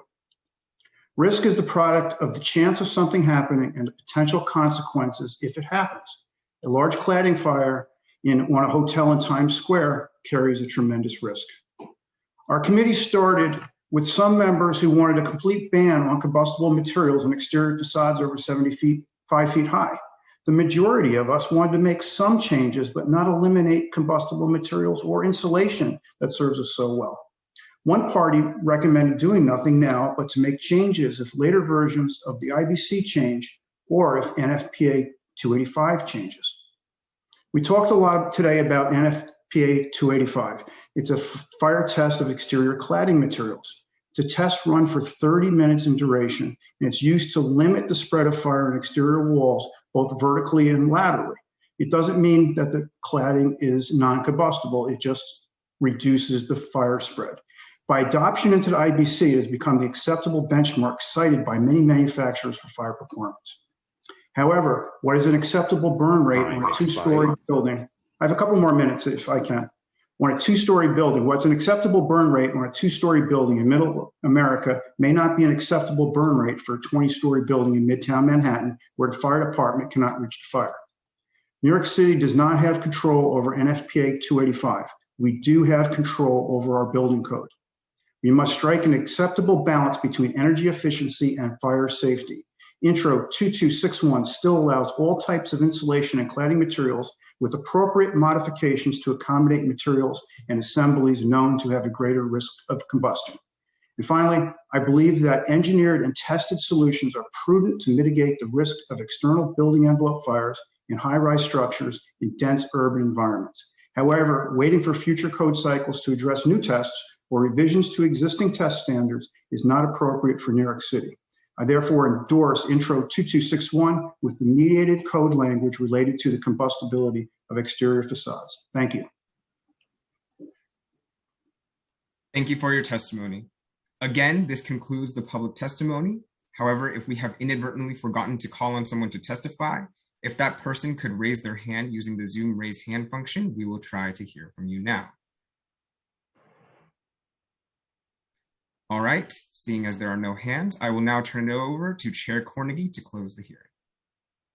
I want to thank you all for testifying today in today's hearing on housing and buildings. I think it was a very robust hearing looking at the code changes and code revisions, especially those that are germane to the New York City the area. Thank you for the professionals, the stakeholders who testified. Thank you for the work of DOB. This hearing on housing and buildings is now concluded. Thank you.